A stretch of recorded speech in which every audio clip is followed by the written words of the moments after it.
welcome here to Wake Up Call with Dan Tortora, where sports truly meets that thing called life. We appreciate you being here inside the Great Lakes Honda City Studios. And I'm back in the studio, baby. That's right. We're right here in Central and Upstate New York, hanging out with you.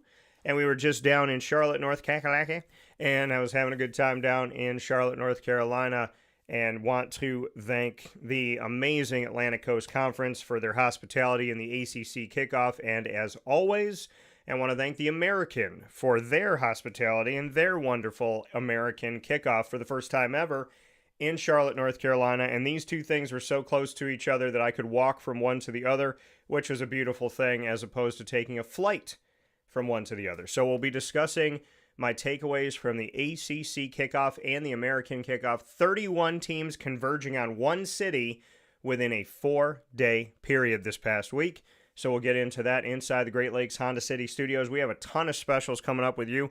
My Q&As with coaches and student athletes from the ACC will be popping up for you as we go through this week. So make sure you pay attention to our YouTube channel and our social media.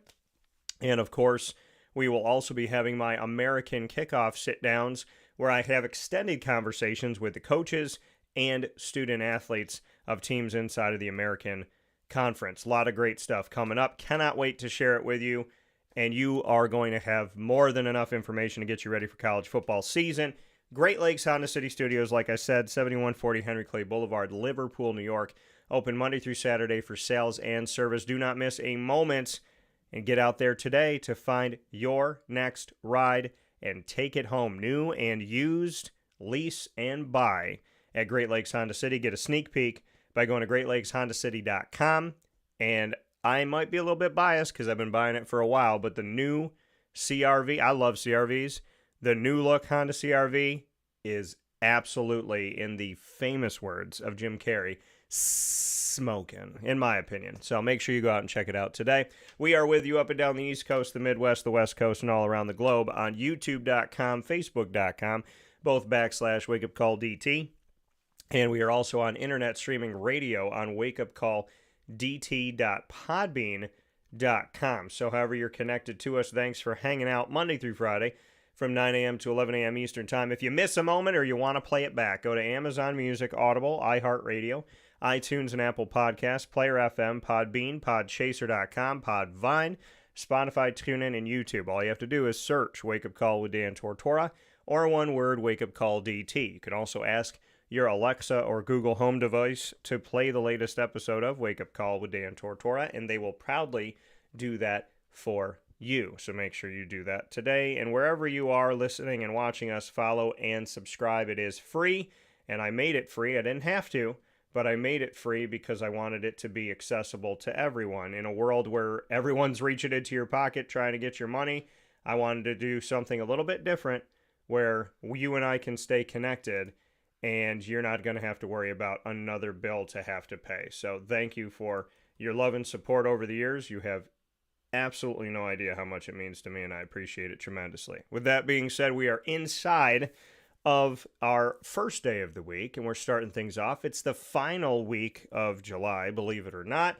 And inside of MonPazPopcorn.com's What's Poppin', Murphalation for the Nation is here on this station with us today. And Murph and I are going to be talking about the ACC Kickoff, the American Kickoff, and the Pocono show that he just did. No big deal, on a baseball field out on a wonderful day this past weekend. So a lot of awesome stuff to chat with Murph about as we start off your week on Wake Up Call. DT and Murphy, let's bring him in to the broadcast, picture in picture. Murph, how we doing today? We're doing good, man. About, let's see, 8-9 hours before I hop on my flight to Chicago for the Nationals. So have not packed yet.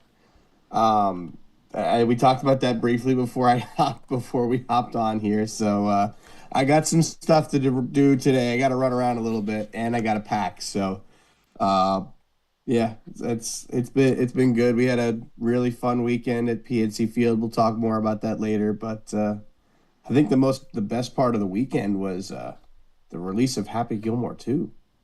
We were talking about that a little bit. I'm not going to spoil anything for you because I know you haven't quite finished it yet. But yeah. Folks, if you haven't watched it yet, y'all got some homework. If you like the first one, you're going to really like the second one. Yeah, and that's the thing that you always think about when they make these movies, especially so many years apart, right? Is it going to be Yeah. good? Is it going to hold up? And I was actually talking to my buddy Josh Gideon, who runs GG Cards and Breaks yesterday, and we were discussing, his thoughts on it, and he was upset that I had not finished the movie yet, but I will be I am too, for the record.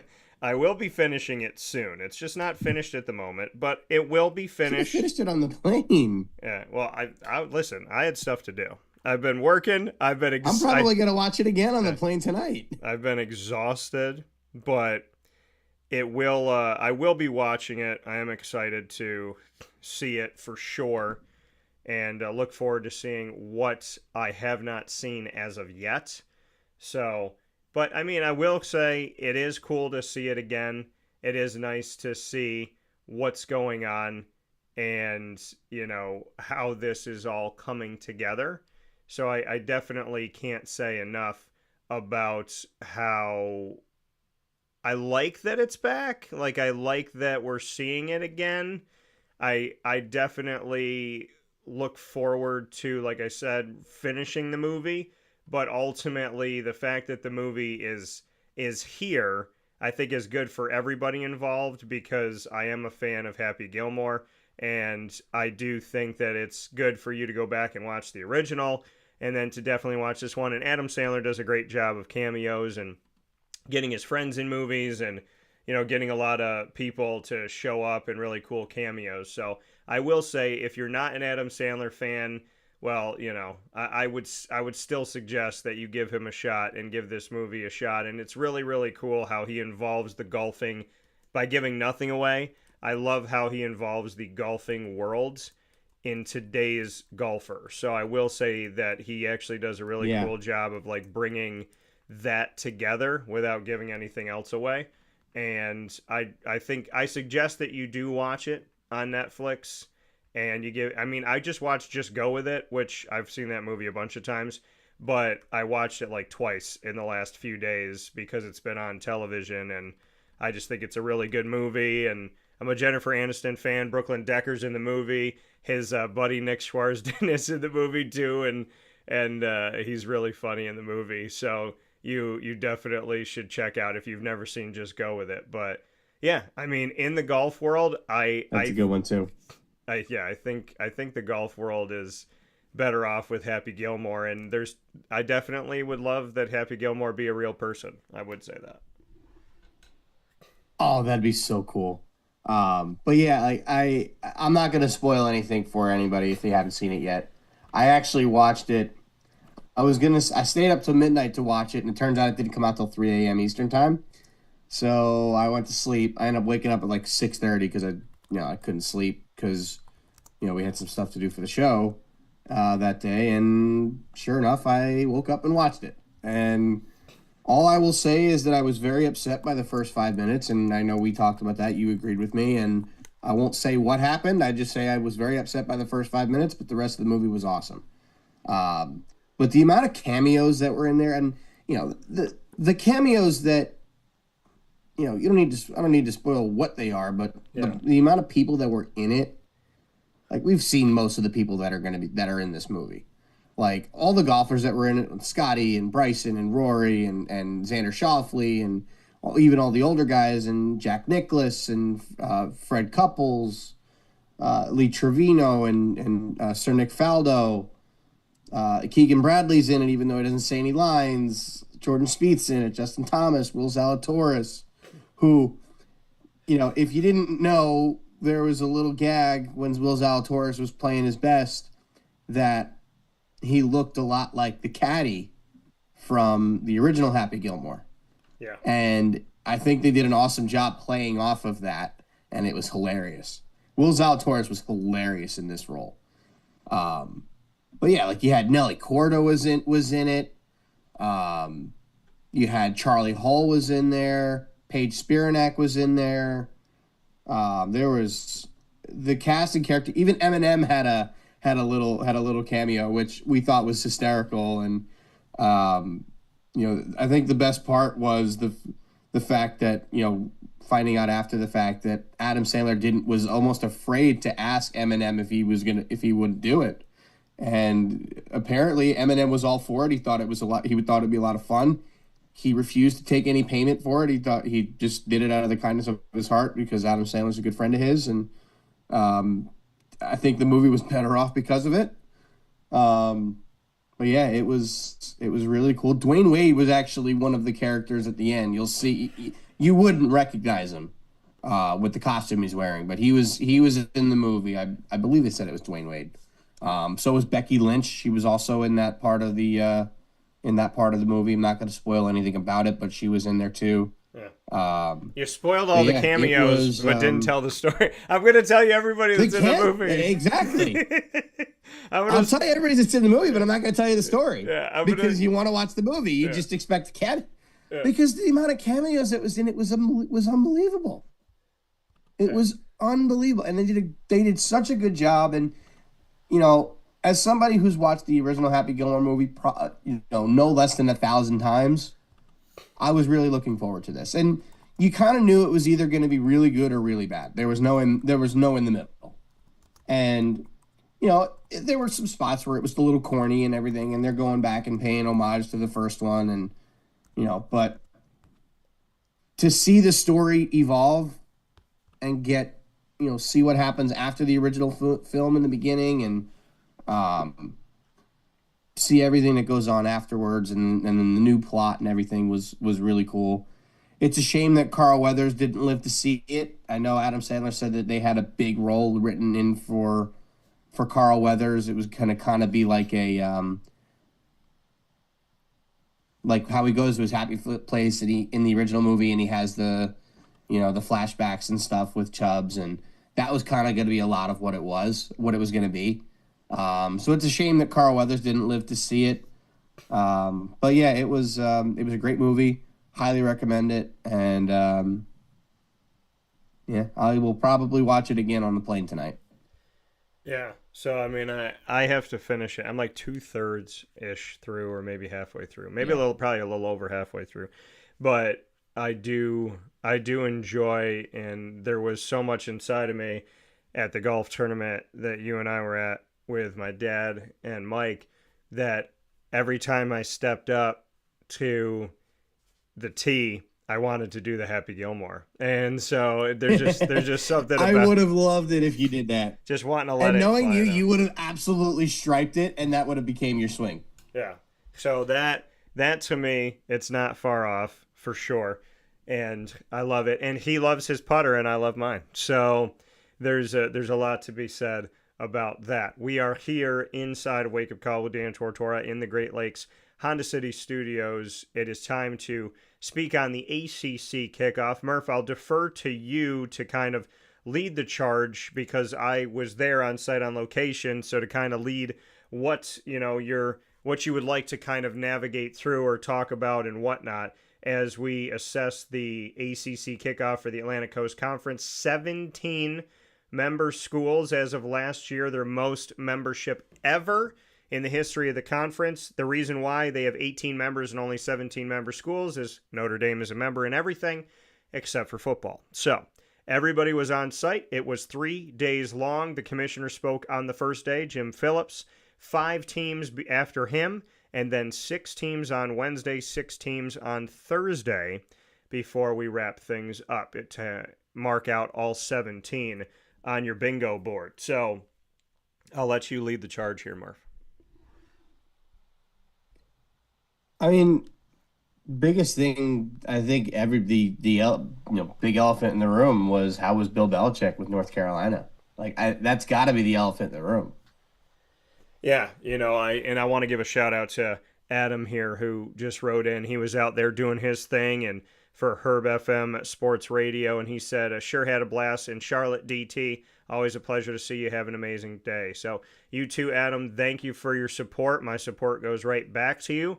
Thanks for doing an amazing job. I'm happy you got to get some pictures with Florida State, and I hope you had fun, and I hope you definitely enjoyed the week, and it's always a pleasure to be around a good-hearted friend. So much love to Adam.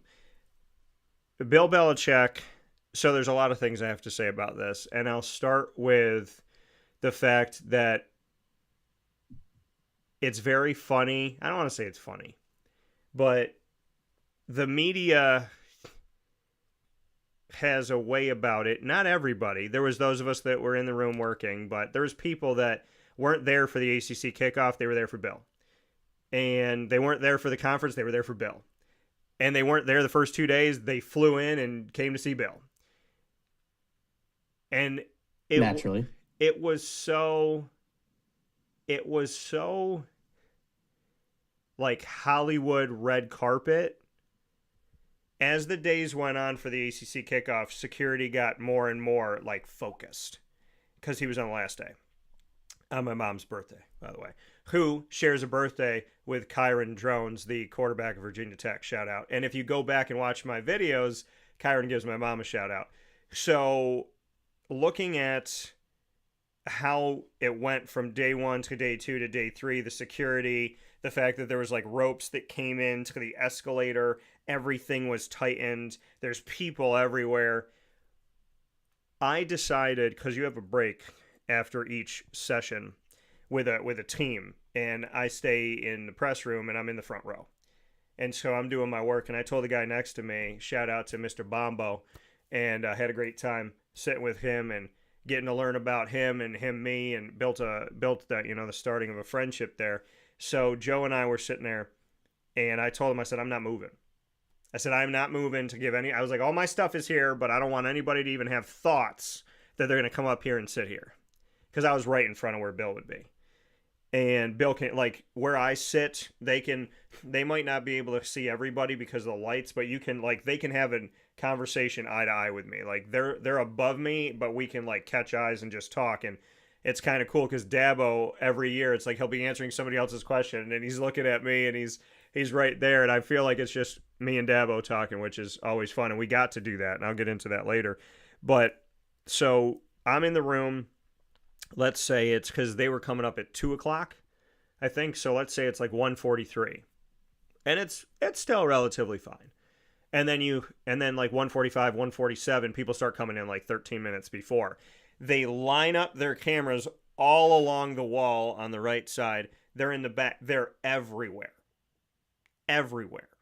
And I said, I'm not even going to turn around to even give anything to this, to even be like, oh, like, because there's all of us that have been working for days, and then there's people that literally showed up for 5 seconds.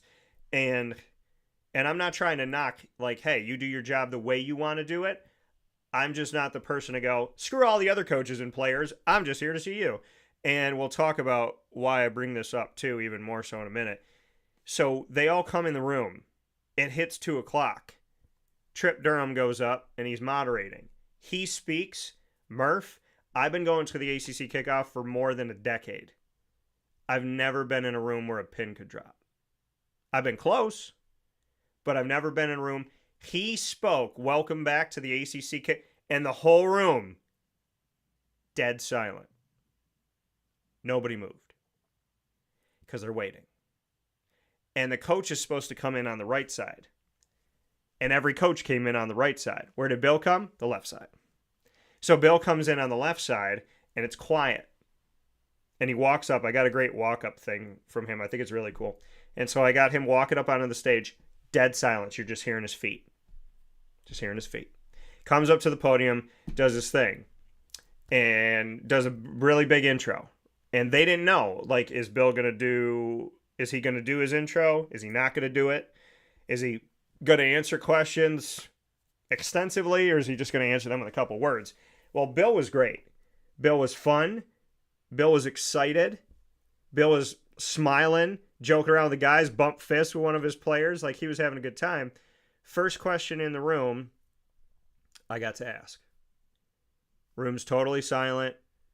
Dan Tortora, wakeupcalldt.com. Got to ask Coach about why he specifically chose to come to North Carolina to coach the Tar Heels and help them develop off the field. He said, thank you, Dan. And he responded, and in his response, which you will see this week, folks, in his response, he spoke about Tom Brady, Julian Edelman, coaches he coached with, coaches he coached against. It was this like massive conversation about all of the things. And It was awesome. Then he went and sat down. And his players go up. And there's 3 players of the 4 that are there that go up on the main stage. And so 3 players are there, and the players go up. This is what I don't like about the media that just comes for the sensationalization of things and then disappears. I know exactly what's coming. As soon as Bill was done speaking, before the players stepped up to the podium, a bunch of people left, walked right out on Bill's players because Bill was done talking. Like, screw the players, I'm here for you, even though the players are the ones on the field. And so somebody said to me, they said, they already got people leaving. And I said, yeah, I was like, that's one way to live your life. I sat there, I talked with the players, had a good time with that. Spoke with one of the defensive players about working with the D coordinator, who's one of Belichick's sons. And he's got 2 sons on staff. And so I spoke with them about that. It was a really great experience. It was a lot of fun. I got some really good pictures because I was right in the front. And it was nice to talk with Bill, for sure. I got to reach out to my family, to my Aunt Donna, my little brothers Nico and Miguel, and they're all Patriot fans. So I got to tell them, I spoke with Bill Belichick, and they're, oh my gosh, how was he? Was he mean? Was he happy? Was he in a good mood? Was he not in a good mood? Like, how was the experience? And honestly, it was a lot of fun. It was great to speak with him. And the thing that was crazy is I've been to enough of these things by the grace of God to tell you that Dabo Swinney is the only person that packs a room. And sometimes Florida State was busy this year, and they started off the second day. And so Mike Norvell was busy this year. And I'm going to get to something about Mike Norvell that I don't like, where the media is trying to make something out of something that doesn't exist. And we'll get into that because apparently you can't be passionate anymore.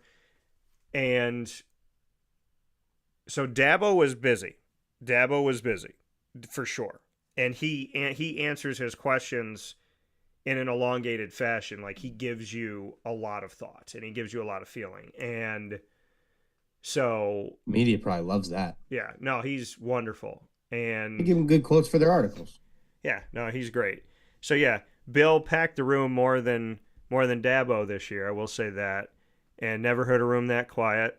And I can now say that I interviewed Bill Belichick, and he gave me an answer that was about the present, the future, and about the past. He literally touched on history, present, and hopes all in the same answer. So very, very much appreciate the fact that I got to take some time, and first question in the room. So, worked really hard to have moments like that, and, hard work does pay off, kids. And, you can build a reputation on either. You're going to build a reputation, positive or negative, you decide. And I've worked really, really hard and made it a point to sit in the front, to raise my hand, to be consistent, and to be prepared. And I can't be more thankful for where God has taken me. And to talk to Bill Belichick was a lot of fun. And the answer, I think a lot of people are going to like, because he talks about a lot of different things. Oh, for sure. I'm looking forward to seeing that. And, you mentioned that the media can be, annoying and, just playing cruel sometimes. Mm-hmm. I want to bring something up. It's unrelated, but I'll bring it all back. If any of you were on Twitter, I want to say it was Saturday morning or Friday morning, something like that. The media reported that Justin Fields got carted off the field at Jets practice. Mm-hmm. Now, when you think carted off the field, you usually think, oh, this dude's going to be out for the season. Like, he's probably got torn ACL or ruptured Achilles or, whatever the case may be.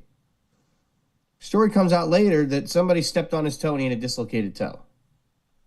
And, my initial thought was, he was carted off the field for that? Yeah. I was putting this on Justin Fields as being thinking to myself, dude, really?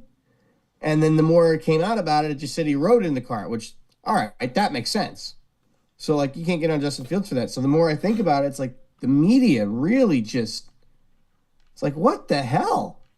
You're saying this dude gets carted off the field when all he did was walk over to the cart and take the ride into the locker room rather than walking on a dislocated toe, which probably hurts.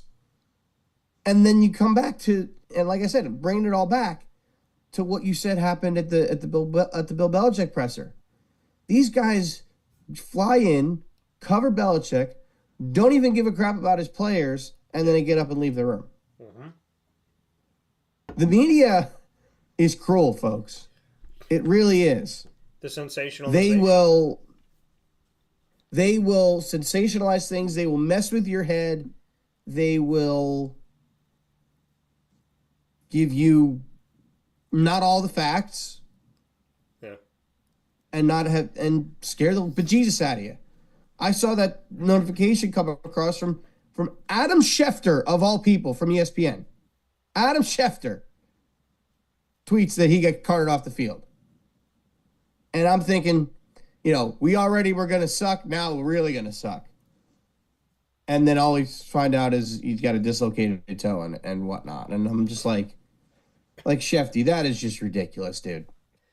Well, because the thing is once you media click on guys it, did, and I was just gonna say, once you click on it, that's the thing. Clickbait. Once you've clicked on it, you've already given them what they wanted. You can't unclick the click. I know. And so there was a article written about Syracuse years ago about Dino Babers calling out his players or his coaching staff, and the title was about like Dino Babers calls out whatever. And then you click on it, there was not a single thing in the story that was negative, and there was no quotes where he attacked anybody. Yeah, it's ridiculous. So, I'm willing to bet the people that just got up and left were probably from ESPN. And I think it would be a pretty safe bet. ESPN, and this is why, and I know you worked for ESPN in the past, and, again, what I say does not reflect the views of Dan Tortora broadcast media. Everything said by Brendan Murphy is not in the express written permission or consent of Dan Tortora broadcast media. But yeah, this is why I never would have ever wanted to work for ESPN, because of the amount of stuff that comes out about them just blatantly painting things that are just truly false, making going back to 2020, making everything about the race war with COVID and whatnot, and I hated seeing that, making everything political. I didn't want any part of it. That's why I would never work for ESPN, even now. Wait a minute. If they offered me a job tomorrow, I would turn it down. Wait a minute, Murph. Everything's not political? Absolutely not. But yeah, I would never do it, and it seemingly has gotten better, but I don't know. But that's ESPN's MO, and I'm willing to bet money that it was probably them that got up and left. So all the real media people, like yourself, like other people who cover the ACC, the entire conference, and not just Bill Belichick, did your jobs, were there for everybody. Probably part of the reason why you got the first question. You were there. You stayed there. I'm sure the players appreciated that. I'm sure Bill Belichick appreciated that. So I think it's just a sad thing that they do, and it's really annoying. And I'm glad that you got your question out, and he was able to give you a good answer, and probably give you some good quotes for an article, or also give you some good content for that. But to kind of move on, away from Belichick, I think your audience specifically needs to know a little bit about Syracuse and what Fran and his guys had to say, and what his guys had to say about, what that team's going to look like going into this year. Yeah, when continuing with the media, the faces that you see at Syracuse events for football, none of those faces outside of one young gentleman who just started, not a single one of those faces were there. So any one of those radio stations, TV stations, or newspapers that claim that they got quotes from Fran or from any of the players, I can tell you were physically not on the manifest. They were not at the event. And so anything that you've read, seen, or heard probably came from my work or the work of another awesome working journalist and journalists that were there on site on location. So it pains me to say this, but a lot of people that are fans that defend certain media outlets have no idea that those people weren't even there. And I know, I'm confident that when I ask the quarterback question, that's probably everywhere. So just to my media peers that refuse to look at me, treat me like Casper the Ghost, and don't even recognize that I'm an actual journalist, I'm very happy that I did your job this week. So with that being, and I've done your job for so many years that I feel like I should get royalty money every time you speak. So with that being said, because it's sick and it's disgusting that they make people believe that they were there. I mean, they probably take my video content and put the video, I mean, and I've seen this happen before. They've put up an answer to one of my questions from a press conference. You got to start putting a watermark on it. And they prefaced by saying, we spoke to. After the game, both of the people, and I know them both, we spoke to. No, you didn't. Everybody in that room knows you didn't. The guy got asked 3 questions. One guy from the TV station asked the same question that I asked because apparently he wanted to be able to say that he got the quote. And so I asked a question, he echoed my question, and there was one other question. But to look around that room and see that there is dang near no media from Syracuse, New York, and there's 25, 30 people that are going to show up to fall camp and treat me like crap, and then tell the world that they did all this incredible hard work and they're so proud of themselves. Plagiarism is a real thing in media. Lying is natural to some people, and they won't let me in their treehouse, which, newsflash, I don't want to be there. They won't let me in their treehouse, but they want you fans to think that they were there on site. They want you to believe that they covered it. They did not spend their money or their company's money. They did not rent a car. They did not get on a plane. They did not buy food, and they didn't sleep in a hotel in Charlotte, North Carolina. And the sad part is, many of them have probably made you believe that they did, but I'm telling you that they didn't. And if nobody sees this, then nobody sees this. But the reality of the fact is, I am never going to stand up for plagiarism and lies, and it doesn't have to be me. If you did it to someone that I thought was rude in the media, I would still call it plagiarism. I would still call it lies. Give credit where credit's due. These people don't just treat me poorly, they treat me like I'm non-existent. They walk through me, essentially. And then they use my work. So which is it, folks? Am I not a broadcaster? Because if I'm not a broadcaster, then you shouldn't be using my work. But if I am, then you should be putting my name on it. And the lengths that these people will go to not say my name is incredibly hilarious.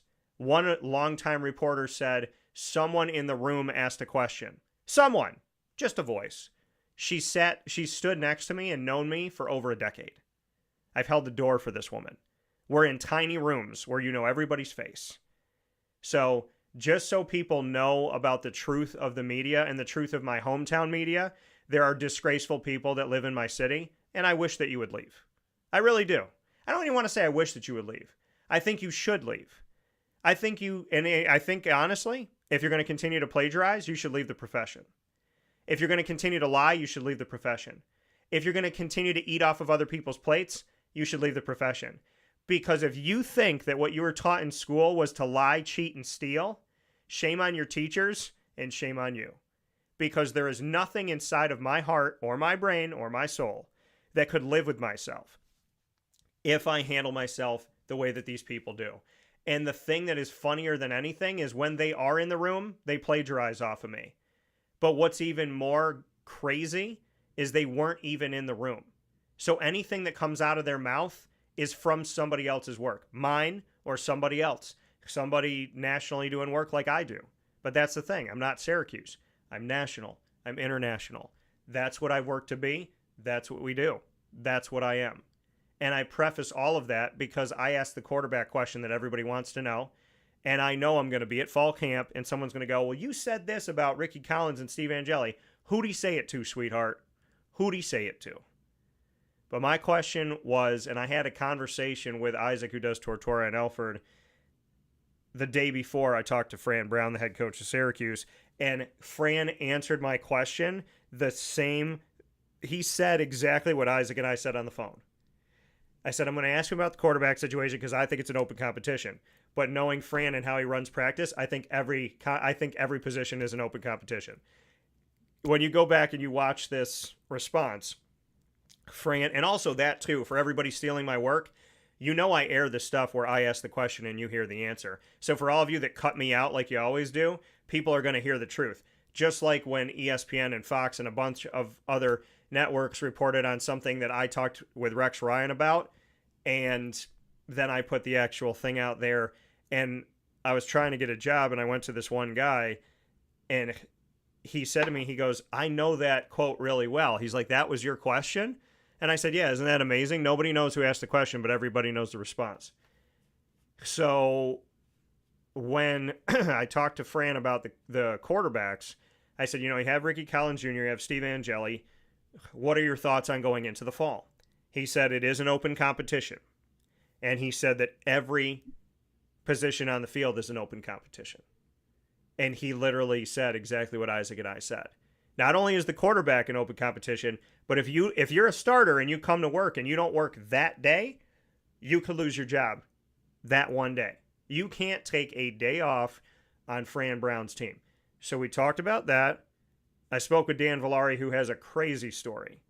He went from Michigan to Syracuse, quarterback to tight end to quarterback to tight end, to now starting the tight end room, to leading the tight end room. And Fran said he's the guy now. Oronde Gadsden II is in the NFL. Dan Villari is not just a tight end on our team. He is now the leader of that room. If you knew Dan's story, which you can follow very clearly on Wake Up Call, that man going from where he was to being the leader of tight ends, the leader of an entire room, is such an incredible story. And he has leaned on God so much. And he had to get to know God through the process. And I love it. And it was funny because after I spoke with Dan, the media were like, you know him well, don't you? They're like, by the way that you guys were talking and the questions you were asking and like how the interaction, like, you know him well. And I said, I do. And, I told him after, I said, I love you, man. He said, I love you too, brother. And, having that connection means a lot to me. And then Barry Buxton, the third, one of our DBs, I've never talked to Barry. So I got to talk with him and introduce myself. That was great. Jack Stonehouse, our punter, was there, and I got to speak with him as well. So, it was a great experience talking with all four of the guys, speaking with Fran. And, I got to do a lot of work with them in that room. And then I went into another separate room, the breakout room, and I spoke with Ricky, who was in that room. He wasn't on stage. And then I spoke with Dan Moore, and I spoke with Barry, and, and whatnot. So, I would say it is an open competition. I would say I'm excited. I would say get ready. And Ricky Collins, I also reported that Ricky Collins wasn't playing in the spring game because of an injury to his hand, which no one gave me credit for. Thank you again, folks. And I know who gave me the information. And so, give credit where credit is due. And I knew so far ahead of time, but I waited a little while. And then I put it out to make sure that I was, crossing all my T's and dotting my I's to make sure that I did what I had to do. I don't just release information. So for those fans that are like, why is Dan eighth to this? Well, I'm usually not first to something because I was asked by a source to hold it, and then someone else got the information and they released it because they don't care about relationships. They're transactional. So I was actually holding it. There was one story I knew about Syracuse in February, and I couldn't release it until August, and then somebody released it in July. And then someone made a stupid comment about like, well, how come Dan wasn't, Dan's always last to the party. And it's like, I can't tell you that I knew in February. I mean, I can now. The staff has changed and all that stuff. I'm still not telling you what it was, but I knew so far ahead of time because they trusted me, and I don't break trust. So, yeah, I would say it's an open competition. I'm excited for it. And to everybody in the media, I answered your burning question, so you're welcome. Yeah, and that's the way it should be. And that the crap that you have to deal with at Syracuse football with the media just up there is disgraceful. And it doesn't take much to be able to just take a clip it, like clip the question out and say it was you. Like, but if you can provide that clip, which you always do because you always have receipts, it's I'm sick of seeing it, and I hate that you have to deal with this on a basically a daily basis. Yeah.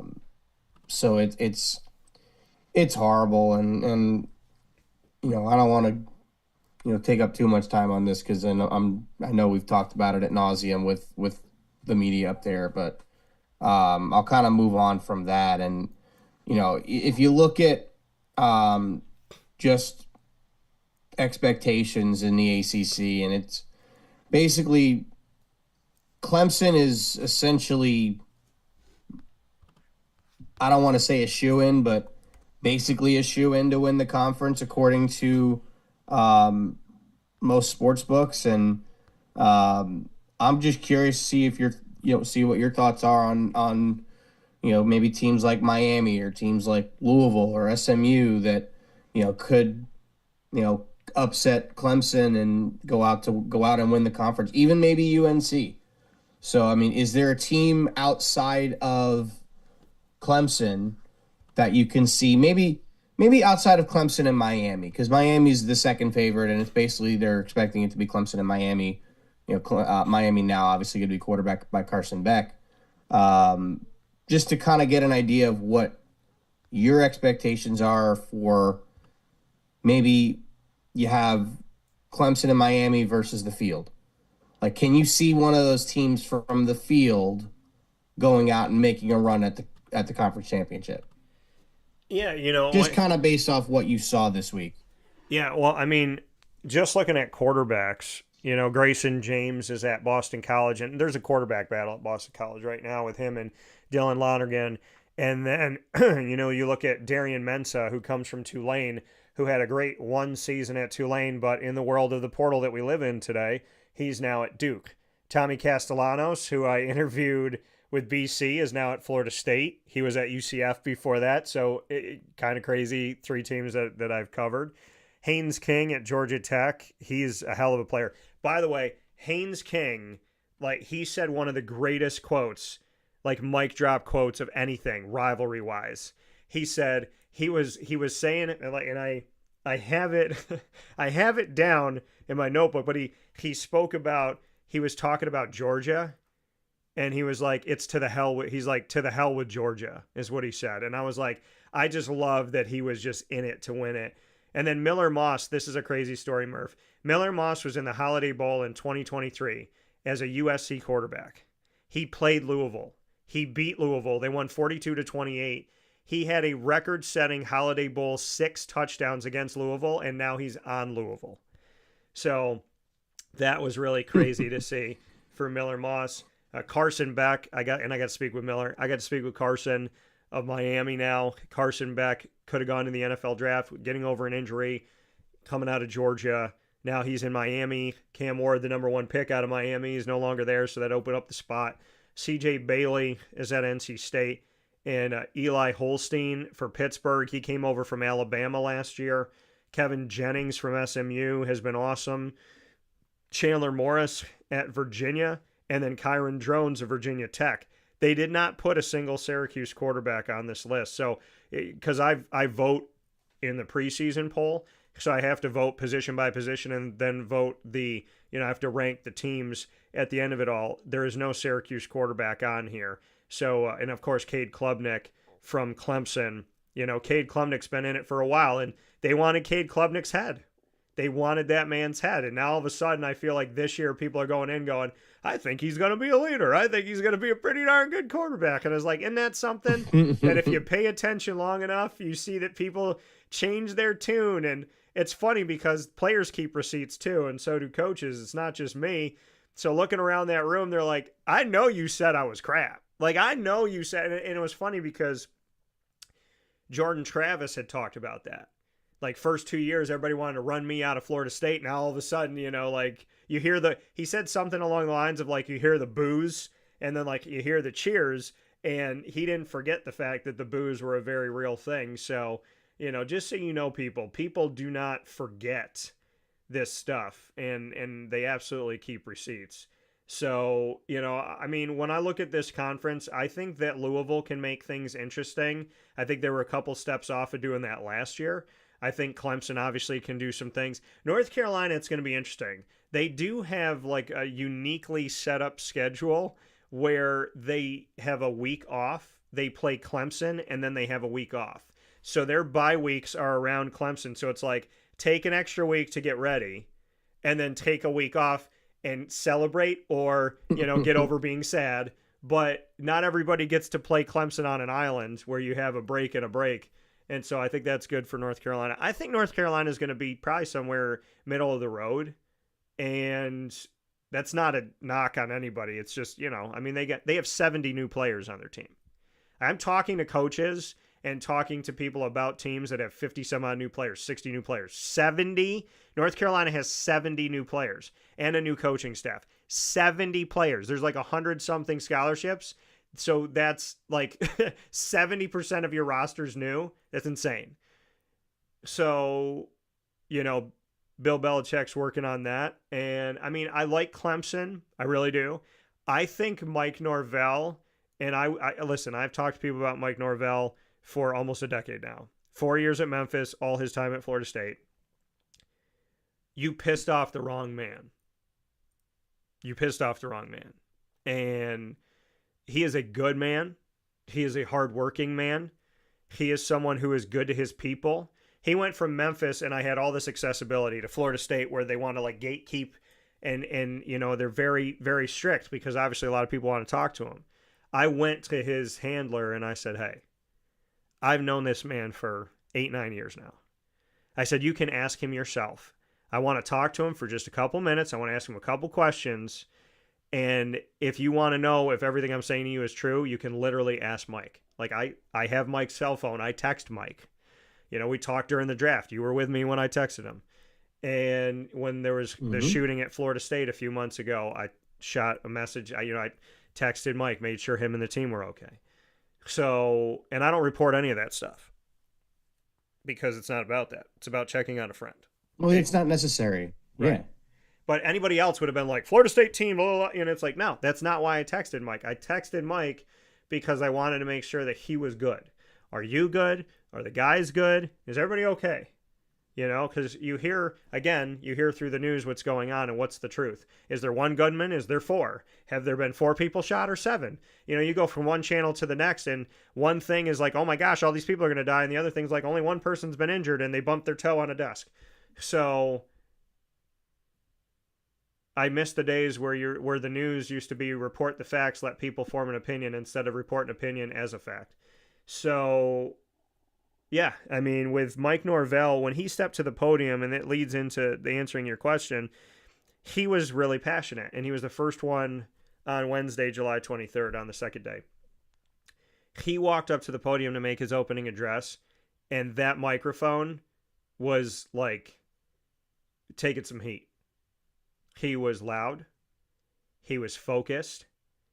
He had a lot of emotion, and he was directing it. And some guy behind me was like, the last time a coach, one other time a coach did that, they got fired 6 months later and da-da-da-da-da. Like, oh, he's doing it because he's about to get fired. And I find it so hilarious because, or he's passionate, or Jimbo Fisher knew that there was a problem with the culture of that team, got out while the getting was good. Willie Taggart came in, and Willie Taggart said to me on a teleconference call that he was still trying to figure out into the season who wanted to be there and who didn't. Then Willie got let go in a year and a half. He didn't even get 2 full years. And then Mike stepped in, and I think there was still a culture problem. So I think Mike is, one, upset. Number one, there's a ton of pressure to be at Florida State. You would think Florida State won 19 championships. There's a ton of pressure to be at Florida State. Number two, the media is unforgiving in certain senses. Not here. I love Mike more than I loved him before, and I don't care how many games he wins. He's always been good to me. And he works hard, and he sends guys to the NFL. So, one, Florida State's really hard to coach at. 2, the media is unforgiving. 3, the expectations are extremely high. 4, I think there was a culture problem. And I think they're still working through it. So I would not want to be on the other side of Mike Norvell this year. I think if you have to put my feet to the fire in this moment, I think Clemson and Florida State are going to battle. But I also think Louisville has something to say. And I don't think it's going to be Virginia. I don't think it's going to be Virginia Tech. I don't think it's going to be Georgia Tech. And keep in mind, the people that I'm not saying are going to win it, I'm not saying that they're going to be bad. I think the ACC is on the way up. Yeah. But I'm saying, and I think SMU is going to have something to say about it.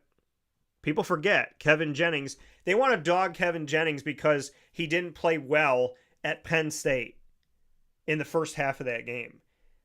I was at the top of the stadium, enclosed in glass, in a press box, and I could hear loudness inside of a contained environment. I don't think Kevin Jennings necessarily heard a word on the field that day. And that is to the credit of the Penn State crazies, because they came out and they were loving up their team, and it was one of the greatest experiences that I've ever seen. But for the away team, if I'm at the top of the stadium and I can hear that you're loud, I can't imagine what it was like to not be surrounded by glass and not be in an enclosed environment like Kevin Jennings was. So, I don't. Kevin Jennings helped the team win 9 straight games en route to getting into the college football playoff. So let's be real. Like, he's back, and people don't want to talk about that, which is insane. It's insane that Cade Klubnik's back and Kevin Jennings is back, but you don't hear people talk about Jennings. You hear them talk about Cade Klubnik. So I think Clemson is going to have a shot. SMU is going to have a shot. Florida State, and I think Louisville. I'm not sold on Miami. I hope Carson Beck has a great season, and I hope he gives himself NFL opportunities. And I hope that dude is a great leader and things work out, and I hope that entire team does well and has a good season. The Syracuse in me is like, do well on every week except for that week. But the reality of it all is I think that Miami might just miss the cut, and I think there's 4 teams that got a shot. But I really do think that Clemson has another opportunity. I think they're going to go to the top of the mountain again. And so I do believe that. And I think that it's going to be a really great end to the season. And if this goes the way that I'm feeling, then there should be 2 ACC teams in the college football playoff. Yeah. In my opinion. So basically what you're telling me is Florida State at plus 2,500 to win the conference is a good bet. Yeah, well, I mean, but I'm being serious. I'm looking at that right now, and with the struggles that they had last year on both sides of the ball, I mean, plus 2,500 almost seems like it's too good, like too bad of odds or too long of odds. Yeah. Like I would almost think they might be plus 1,800. I would almost think they would have been like over plus 3,000, maybe below UNC and whatnot. But, yeah, I mean, it might be worth throwing $50 on that. And, you get to midway through the season, and if they're playing well and my cash out's $80, I'll take it. And I win $30 off of that. One more thing, though, before we go to, because I know we got to take a break here in a minute. Yeah. If you had to take a pick, Clemson or the field, to win the conference? If you're gun to your head, yeah, Clemson or the field, what are you taking? Clemson. I really think that. I think it's fair enough. I think that's my knee-jerk reaction. I didn't even have. I was like anticipating the end of your question so I could just get it out of my mouth. Like, Yeah. Like Clemson. And again, it's no disrespect to the rest So of the then going field, off of that. Mm-hmm. Yeah, but Clemson. So then going off of that, you mentioned a few teams that you think could be, contenders potentially. So, taking Clemson out of it, let's assume that, let's just in this scenario assume Clemson's going to win the conference. Who is your team that plays Clemson in the ACC championship game? You mentioned a couple different teams that you think are going to be good. Yeah. So who would you say is your one team that will play Clemson for the ACC championship? It's a good Basically, question. who's going to come in second? No, it's a good question. I would say I'm I really got a feeling about Louisville. I really do. I was thinking the same thing. And I think Jeff Brom's doing a great job. I I think it could be SMU and Clemson again, but I got a feeling about Louisville too. Like I feel like if you made me pick right now in this moment, I'm probably going to lean Louisville a little bit over SMU, but I think it's them and SMU. So I will say this. Whoever plays Clemson in the ACC championship in 2025 will be donned in red. In my opinion. Okay, In my opinion. that's fair. Oh, I probably should have asked this before because you did bring up Mike. W- does it feel like he kind and I think I'm sure he does, but does it feel like he kind of knows he's on the hot seat that if they come out slow again that he might be gone? And I know I don't want to see that from him because every interaction that you've had with him that I've seen and that I've indirectly had with him through you has been nothing but great. And, I think he's a great coach. They just, coming off of such a bad season Yeah. at a program like that, you got to think he's on the hot seat. And, if you come out slow, you start 1-3, 1-4, like he might be out the door. Yeah, I mean, I think that this is definitely a prove it year. And I think that, and it's Florida State. I'm not even saying this because of Mike. It's Florida State. And I mean, I don't even Yeah. count the COVID year. I think they played 5 games. So I don't even count Something like that. I that. always say, like, whatever you said he was there, it's a half. So if he's been there 4 years, it's 3.5. But, I think that where he is because of the school he's at, I think that the pressure is there for him to get to 10 wins, vie for the ACC title, and make a case nationally to be ranked in the top 10 late in the season. I think if those things don't happen, I think if there's not a clear, we can lean on this, then I think that there's a chance that they let him go. Now, do I think that they should? No. But I'm speaking in terms of Florida State. And in terms of Florida State, I don't think that he can go through a season where he's not winning to a point where there's mile markers. And if there's certain mile markers that don't happen, I don't see them keeping him just because it's Florida State. Yeah.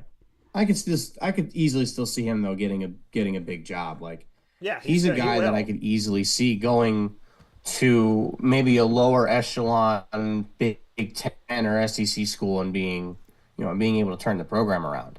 But I mean, he's probably a guy that would need time. But I think people kind of get their judgment clouded by recency bias. You have a team that goes undefeated, Yeah. lose their quarterback in the last game of the regular season. They go undefeated. Obviously, they get, Georgia beats the brakes off them in the bowl game, but that's not their fault because with Jordan Travis on that team, I think they got a shot against Georgia. But, and then you go, what was it, 1-10 or 1-9 or 2-9, something like that last year. Like that recency bias for fans. I mean, the fans forgot that this team just went undefeated the year before Yeah. until they got to the bowl game. Yeah. You totally forgot about that. And now you have one bad year and you're like, we're calling for this guy's head. When you look at it and you think, they put a guy at quarterback in DJ Uiagalelei, who we've talked about as not being a very good quarterback. He proved that at Clemson. He proved that at wherever else he went. I don't think it really matters at this point because he wasn't good. And, he recruited him. Yeah, that's on Mike Norvell. But still a team and still a program with a lot of history, with a lot of tradition, that's won national championships before. You know, the expectations are high. The bar is high. So, you know, I got to think he's on the hot seat. I don't think he should be, but he probably is. Yeah. But if he does get let go, there's no doubt in my mind that after this year, he will get a good job somewhere. Like he'll stay in a power conference, and you know, whether it is going to the SEC or going to the Big 10 or the Big 12, he'll probably get another good job. And who knows, maybe you're right. Maybe it is a culture issue that they're still trying to iron out, and you know, maybe he doesn't overall have enough time to fix it, and it is what it is. And you know, you don't want him to lose his job, but if it happens, it's going to happen. But I still think that team could be good. I still think he's a great coach. You know, I'm looking forward to seeing what they can do. There's only one game that I expect them and want them to lose, and that is when they play Florida, as they do every year, as you would know. And I'm sure if you told Mike that I was a Gator fan, he would understand. Yeah. But it's the type of thing that, you know, I'm sure the pressure's there. I'm sure he feels it. And I hope they come out strong and kind of alleviate that. But I mean, you got to think if they come out slow again, 1-3, 1-4, 2-4, you know, he might be on the couch. And it would be a shame to see that. Right. And not for long.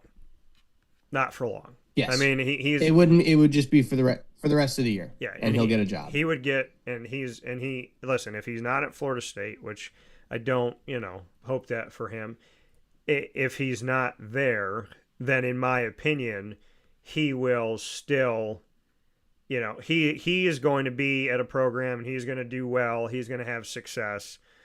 And if some people might wonder what could have been, because to me, he is something, and he works really, really hard. And again, it's one thing to have success in college with your student athletes. It's another thing to literally send continuous to the NFL. And he did that. He did that at Memphis. He did that well before Florida State. When people go, oh, it's just Florida State, there's a history, and blah, blah, blah. Okay, well, what's the excuse at Memphis? You know, and it upset me that when he went to Florida State, and I was at his last press conference, when they won at Memphis, they won at the Liberty Bowl. I was there with him. Great chicken barbecue in Memphis, Tennessee, by the way. And somebody wrote Memphis, ? Like, why the hell would they take somebody from Memphis? And I believe there's many reasons why you take that gentleman from Memphis. And I think, again, give him time, let him grow, let him blossom, let him show what he can do. And this thing takes time. I know everybody wants it to happen yesterday, but, you know, we live in a microwave society. This stuff takes time, and I just want there to be, I hope that there's success for Florida State and that people see it. But I will say this, whether Florida State is successful or not with Mike Norvell does not equal that Mike Norvell is going to be whether Florida State's successful with or without him is inconsequential to the fact that Mike Norvell will be successful wherever he goes. And if you pay attention to what happened with Jimbo and Willie, I think there's a cultural problem at Florida State, and I think that they're still trying to work out trying to get the remnants of it gone. I don't think it was something that was easily taken. I think it's not termites in one wall, it was termites in all the walls. And I think that blaming Willie was insane, and I think blaming Mike is horrible, and I think starting to blame Jimbo, he was smart enough to get out. So, you know, Mike will be good wherever Mike is. I hope that they have success this year. Again, I would not want to coach on the other side of him this year. I would not. Mike, for the record, when I wanted Billy Napier fired at Florida, I was almost hoping Florida State would fire you and that we would bring you over to Gainesville. Just for the record. Yeah. Because I knew you'd be great, and I thought bringing you over to this program with DJ Lagway at quarterback would be awesome. But we're not here to talk about the SEC. We're here to talk about the ACC and the American. So Yeah. we could talk about Florida another day. Murph's like, the only time I want you to get fired is if you get hired by my team. So, like, Yes, understood. I would have been ecstatic if that meant coming over to Florida, because I still don't like Billy Napier. But again, we could talk about that another day.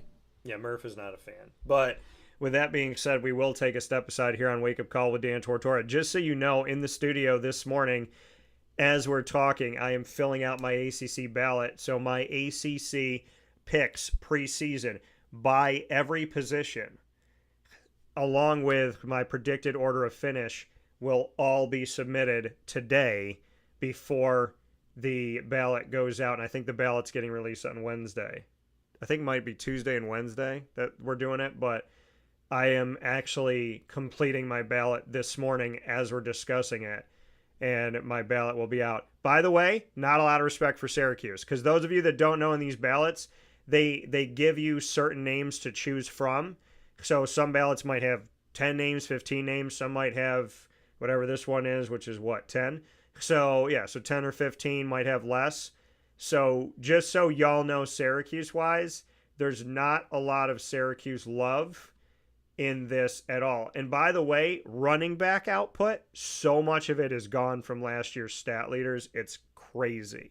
So we're going to have to see some guys step up, but there are some guys returning. So there's some, and two of the returners are the ones that I picked to lead the charge. One from Wake Forest and one from Pittsburgh, because Wake Forest talk about handing this man the ball a lot. So, and we know Pittsburgh runs the ball. So we shall see, but my voting will be submitted and in before the end of this show.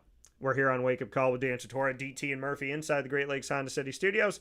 We'll be back right after this on any final thoughts on the ACC, or we could jump right to the American, which for the first time ever was in the Queen City of Charlotte, North Carolina. And we got much to talk about after this.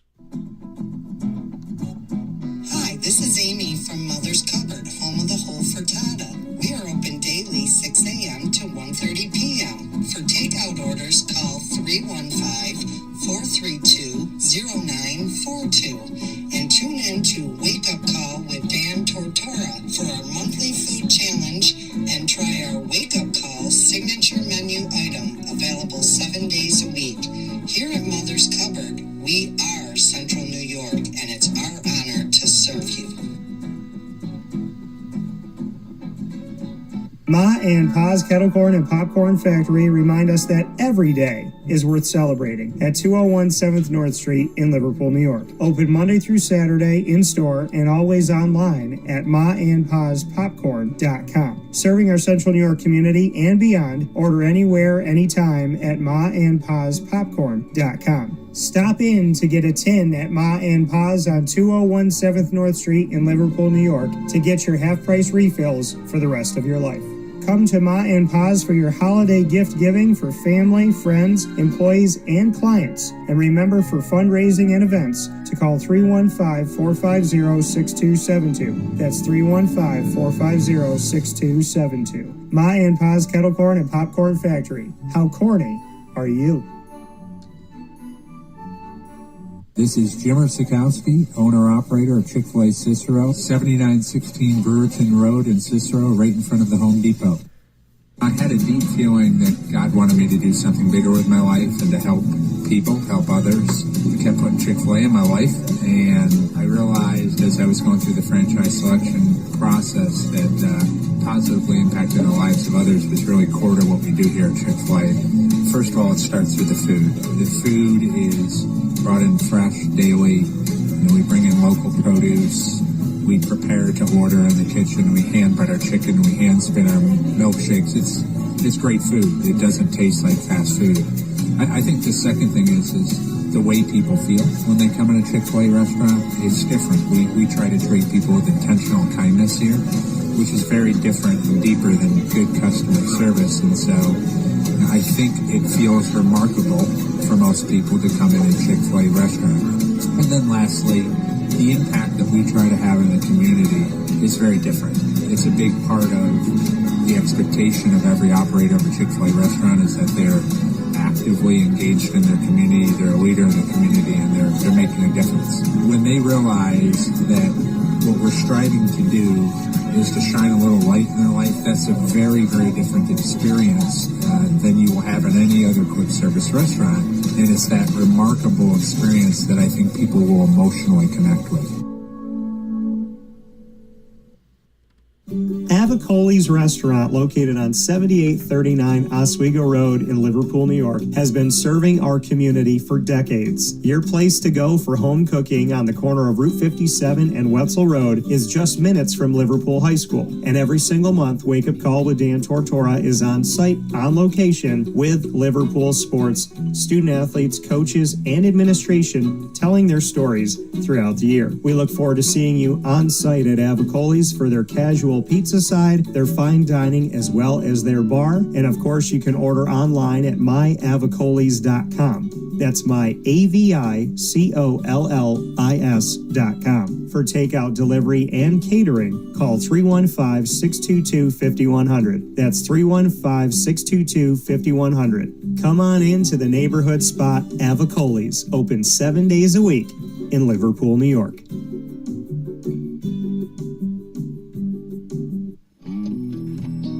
K9 Campground Dog Boarding is your home away from home for your furry-loving friends. Open 7 days a week with drop-off and pickup times in the morning and later on in the day and early evening. K9 Campground Dog Boarding is the spot to trust with your dog for short and long-term stays. Call 315-299-4013 for more information. That's 315-299-4013, and go to k9campground.com as well. That's K9, ground.com, where you will find all of the information on their different cabins, which include the classic cabin, executive cabin, grand cabin, and luxury cabin. K9 Campground Dog Boarding, where your dog will have indoor and outdoor areas as well as their own private cabin for any size, any breed, as well as dogs with different needs. Dog parents and dogs alike choose K9 Campground Dog Boarding. Isn't that right, Lily?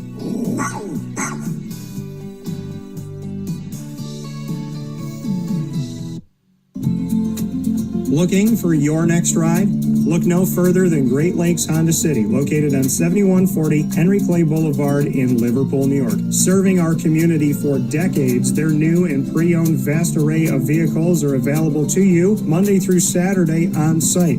To search from home, shop at GreatLakesHondaCity.com. Call 315-365-5576 to set up an appointment. That's 315-365-5576 for Great Lakes Honda City, 7140 Henry Clay Boulevard in Liverpool, New York. Great cars, great people, Great Lakes.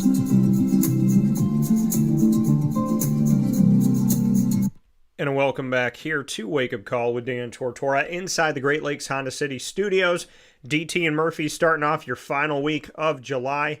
Speaking on the ACC Kickoff, the American Kickoff, and getting into Murph's Pocono show that happened on the Diamond this past weekend. Murph, any other questions or thoughts about the ACC before we jump into the American? I think the big one for me to kind of close out that conversation would really just be, who do you think would be the most likely Heisman candidate to come out of the conference? If there is, if somebody's going to win the Heisman coming out of the ACC, who might be that most likely guy? Anticipating the media, Carson Beck. Should be in the conversation, Kevin Jennings. Kevin Jennings should be. And there was a person in the media that said, talked about Kevin Jennings being a dark horse to be a Heisman hopeful, Heisman dark horse. And unfortunately, that's true in a way, because I don't think that Jennings or SMU gets the respect that they deserve. I think it's coming. But I think feet to the fire, I'm not going to be surprised if Cade Klubnik or Carson Beck is named the ACC preseason player of the year. But I'm going to give it to Kevin Jennings, because I think Kevin Jennings had more. I think Kevin Jennings has done more than Cade Klubnik within. I feel like Kevin Jennings has come along quicker maybe than Cade Klubnik did. And Carson Beck just got into the league. We haven't even seen him, and he's coming off of an injury, and God willing, he'll be okay. God bless for that. In Jesus' name we pray. Amen. And so I think Carson Beck, having not been in the league, I think people will put him there, put him Heisman, put him ACC preseason player of the year, but I can't nod to that coming off of an injury and never being in the conference.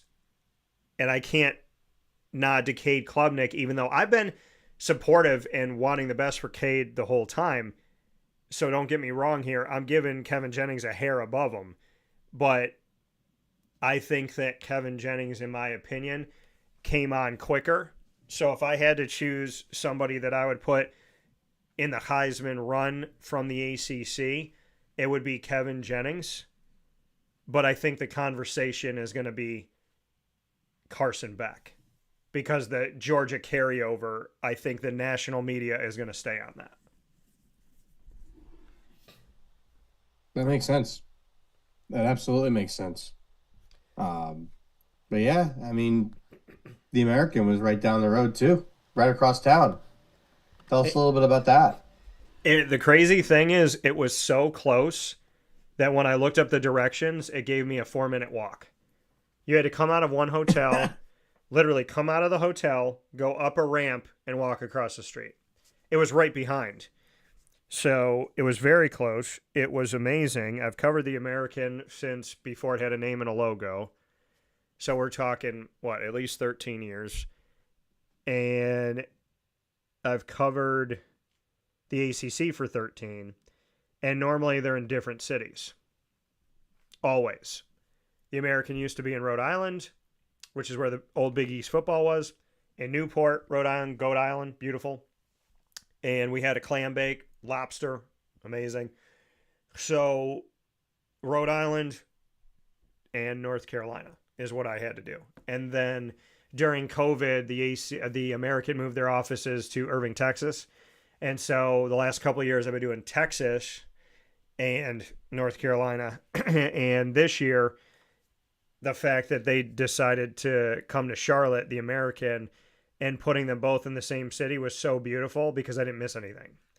So, for the first time ever, I didn't have to jump on a plane and be like, all right, one of these days is going to cross. They used to be, by the way, the American was always a Monday, Tuesday, and the ACC was a Wednesday, Thursday, or a Thursday, Friday. So I'd love it if they just spaced it just a little bit more, because the ACC was Tuesday, Wednesday, Thursday, and the American was Thursday, Friday. And so they did cross, but the first day of the American historically has been more low-key, and the second day is always when the interviews are done. And so I was able to get a couple things done on Thursday after I left the ACC and came to the American. I was able to get a couple things done on Thursday and then almost everything done on Friday. I still got 2 more teams to add into the mix, but those will get done. I trust God with that. So, yeah, the American, it was fun. What I love about the commissioner of the American, Tim Pernetti, who became commissioner a little over a year ago, he was just a couple steps in. Talk about Fantastic Four, first steps. He was in his first steps as commissioner of the American last year at the American Kickoff, which was down in Dallas, Texas, Dallas, Arlington, and at Texas Live, which was really, really cool. Awesome event, by the way. And want to shout out the city and the food and the hotel. Everything was great. And, it was Live by Lowe's as the hotel. Just an awesome experience. And right down the road is where the Cowboys play at AT&T Stadium and the Goodyear Cotton Bowl Classic that I had the blessing of going to multiple times, including this year, to see Texas and Ohio State, which was an awesome, awesome game. But the American commissioner, Tim Pernetti, he tackled all of the things, and he didn't politically talk about them. He just talked about them. And when him and I did our one-on-one, which you can go and watch on all of our social media, Facebook at Wake Up Call DT, X at Call DT, Instagram at Wake Up Call _DT, and on YouTube at Wake Up Call DT, you can see that we talked about these things. But he did not shy away from it. He said, the portal, being open at the end of the regular season and during bowl season. What the hell is that? I mean, he was very clear about his thoughts. He did announce that there is a performance-based revenue share in the American, which makes them competitive with the ACC. That's now not doing equal, but they're doing performance-based. So I thought that was really good. They opted in to the House settlement as a conference, and they've established a minimum that each school has to spend, and he believes that they will all go over. So that was also big because they didn't have to opt in. I don't know if people know this, but the House settlement was that the autonomy group had to opt in. So the ACC, the SEC, the Big 10, and the Big 12 had to opt in, but nobody else did.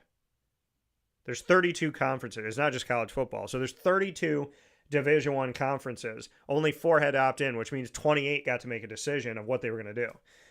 And the American opted in. So he talked about that. He spoke about, why they decided to modernize their brand for the American. They're the first conference to ever have a brand ambassador mascot, and who is Soar the Eagle. And I guess he's going to be interactive and have some fun. I also thought it was really cool that Tim Pernetti got involved with what the guys are doing in the college football side of things, of like the photo shoot and all that. And so like he got into it and grabbed a football, and there's like a video of him screaming, like holding the football, and he used to play. So I thought that was really cool to like show your commissioner getting just as like animated as the players are getting. I thought that the look of it was cool. They played with a lot of technological stuff with the American, and they're getting really like cutting edge with stuff. They're getting very involved with being uniquely artistic. And so I like that too. And I also like the fact that it's low key, at the American. It's very much like, come up and talk to me, come up and say hello. And I really love that. So, I mean, the overall experience was great. I thought, and I have Tim Pernetti, and I'll be sharing it. Tim Pernetti, I have his entire opening address, and I thought it was very well put, very well said. And I was like, you talked about everything. And I said, I love the fact that you didn't shy away from it. And he goes, why? He goes, why shouldn't we talk about it?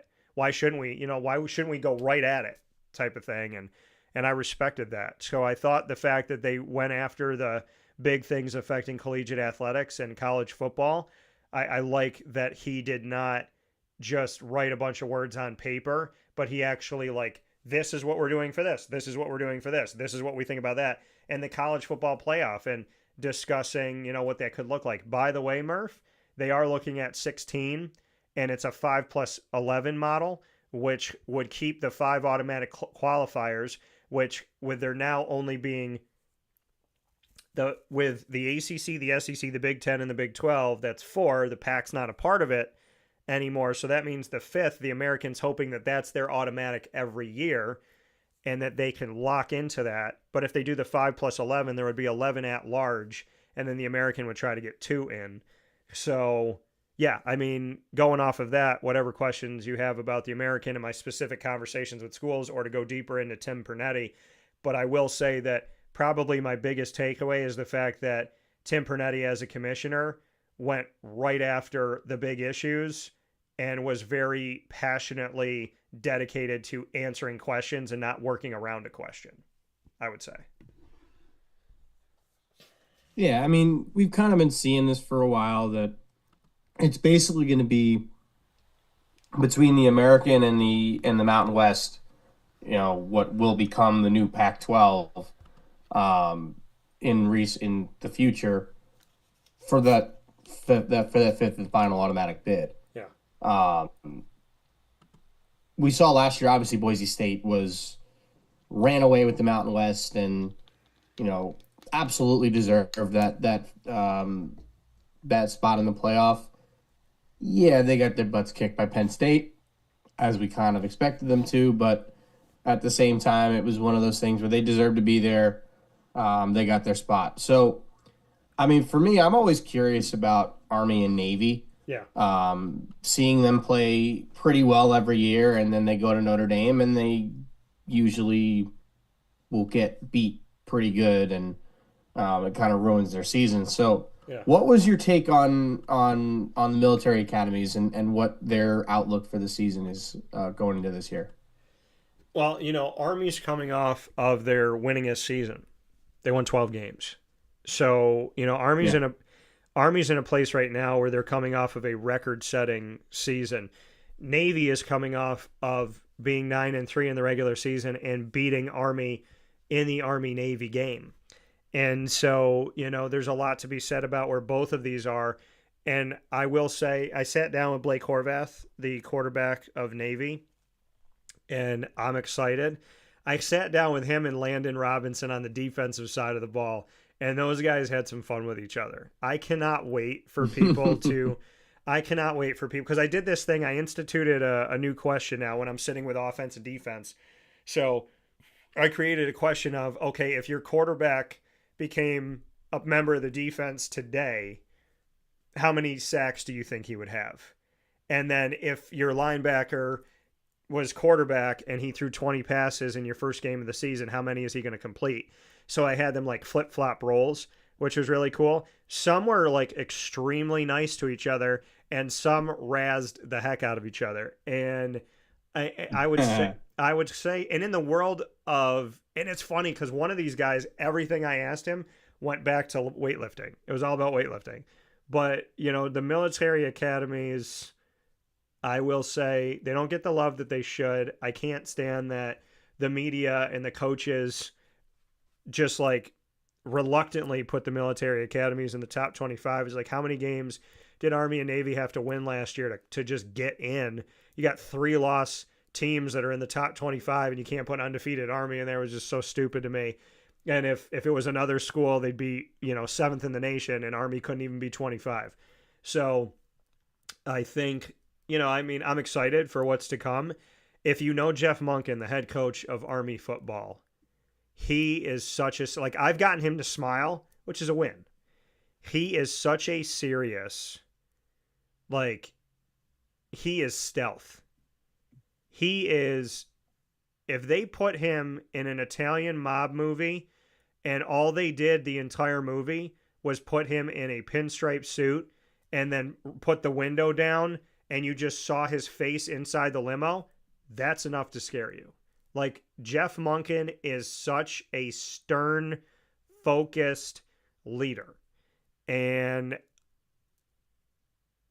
if you ask him how I'm not at all surprised about that, being the head coach at Army. But I will say that, if you look at last year, he will tell you that they didn't do what they were supposed to do because they didn't beat Navy. So, I'm really excited to see what they're going to do coming off of a historic year. And I think Navy is primed to do some really good things. Now, keep in mind, Navy and Army both lost to Notre Dame last season, as you mentioned. But Navy turned the ball over more than 4 times. And I spoke with Brian Newberry right after the game.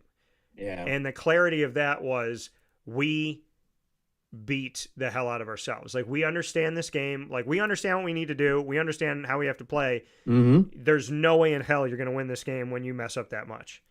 And so I was watching that game. It was 100% true. Right. And in all honesty, that's not how Navy plays football. What other game the rest of the season did they have that many turnovers? So, it was blunders on their part, and it was something that's correctable. So, neither one of these coaches is going to tell you that there's a moral victory. And oh, no. Sitting with Brian Newberry, it was really cool to, him and I have known each other for a long time, and we have a lot of fireside moments, and we spoke about a lot of different things. And so I would say watch out for Navy and watch out for Army, and they're going to butt heads like crazy in that Army-Navy game this year. But they almost played for the American Championship last year, so it was almost Army-Navy, and then the next week Army-Navy. So, and I talked to Tim. I want to know what would happen with that. Army-Navy, that would be interesting because. So let's assume, would it become the Army-Navy game, or would you still have the Army-Navy game after that? No, you still have. Because it was this, this game is for the conference championship. This means everything. The winner of this game Yeah. got a good shot at going to the college football playoff, but then you play again the next week. What if you split? What does the playoff committee do? Yeah, so I mean the thing with the playoff committee is the playoff committee will make its decision before the Army Navy game. Yes. So they will be making their decision after the American Championship. I did speak with Tim Pernetti about the chance of that happening going into last season, because last season was Army's first season in the American. Remember, Navy had been independent for a million years, and they went into the American, and Army was independent for a million years. They went into the American. There's only 2 independent schools in all of FBS, UConn and Notre Dame now. And because New Mexico State has a conference, UMass is going into the MAC. So the possibility of it happening, talking about that with Tim Pernetti and then seeing that like that possibility almost happened in the first ever chance that it had to happen, like or the first ever chance that it could happen, it almost happened, was crazy. And so, I mean, I would say that, I mean, it's definitely interesting. The Army-Navy game is not a conference game. So that game does actually not count as a conference game. But I do think that... It's just the game. Yeah, it's just the Army-Navy game. But would it steal the luster away from the Army-Navy game? Because if, let's just say Army beats Navy in the conference championship game, right, and Army's going to the playoff. Is Army going to sit all their starters in the Army-Navy game? No. They might. No, Jeff Monken would not do that. Monk would not do that.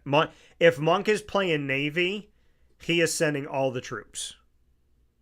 Like, I don't even think... And I hope you're right. No, I really hope you're right.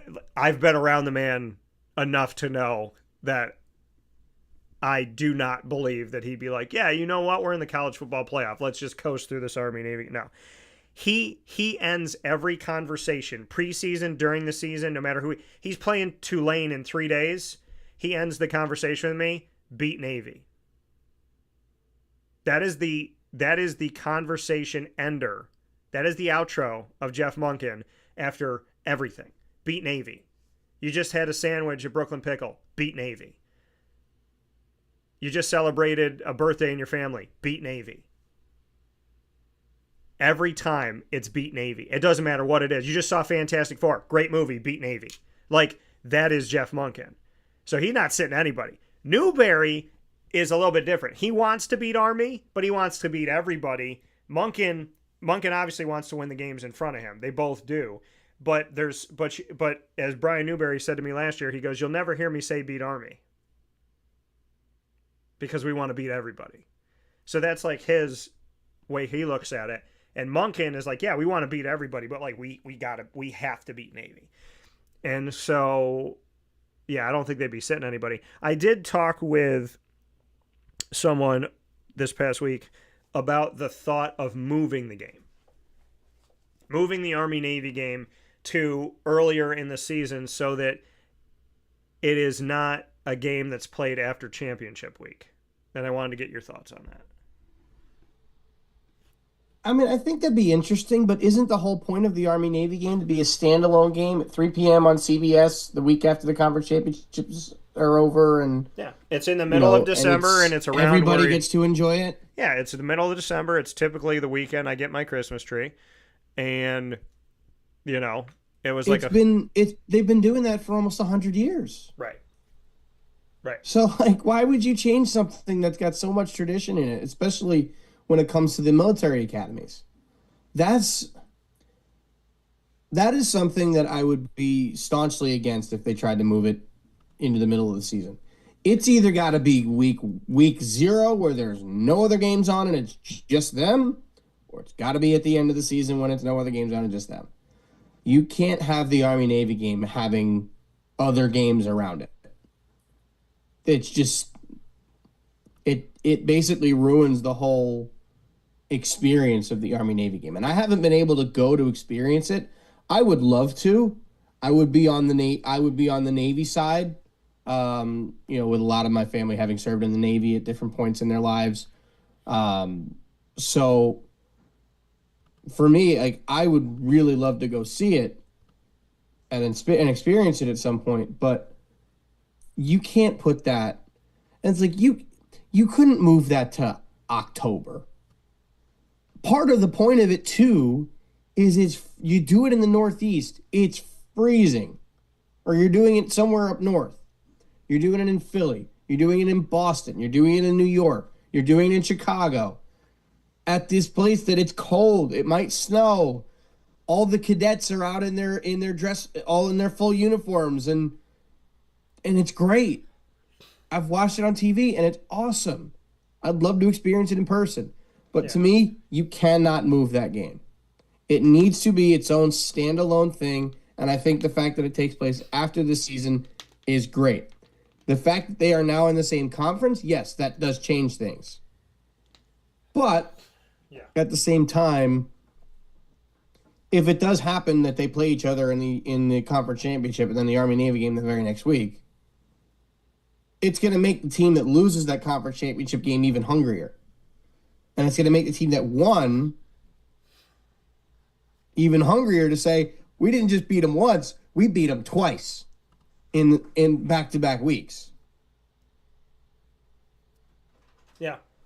Yeah, I mean, and the thing is, I mean, if Army wins back-to-back or Navy wins back-to-back, it'd be really great for one and totally demoralizing to the other. But it'll be interesting. Oh, I'm sure. It'll definitely be interesting to see if it happens, because it almost did.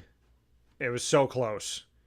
It's going to happen at some point if they stay in this. If they both stay in the conference, it will happen at some point. It was so close to be like, oh, this is a possibility. I mean, and then it was like the first year almost happened. Here's a fun thought, though. Yeah. If it does happen to be Army Navy in the conference championship, what about postponing the conference championship game to the actual Army-Navy game and making the Army-Navy game also the conference championship game?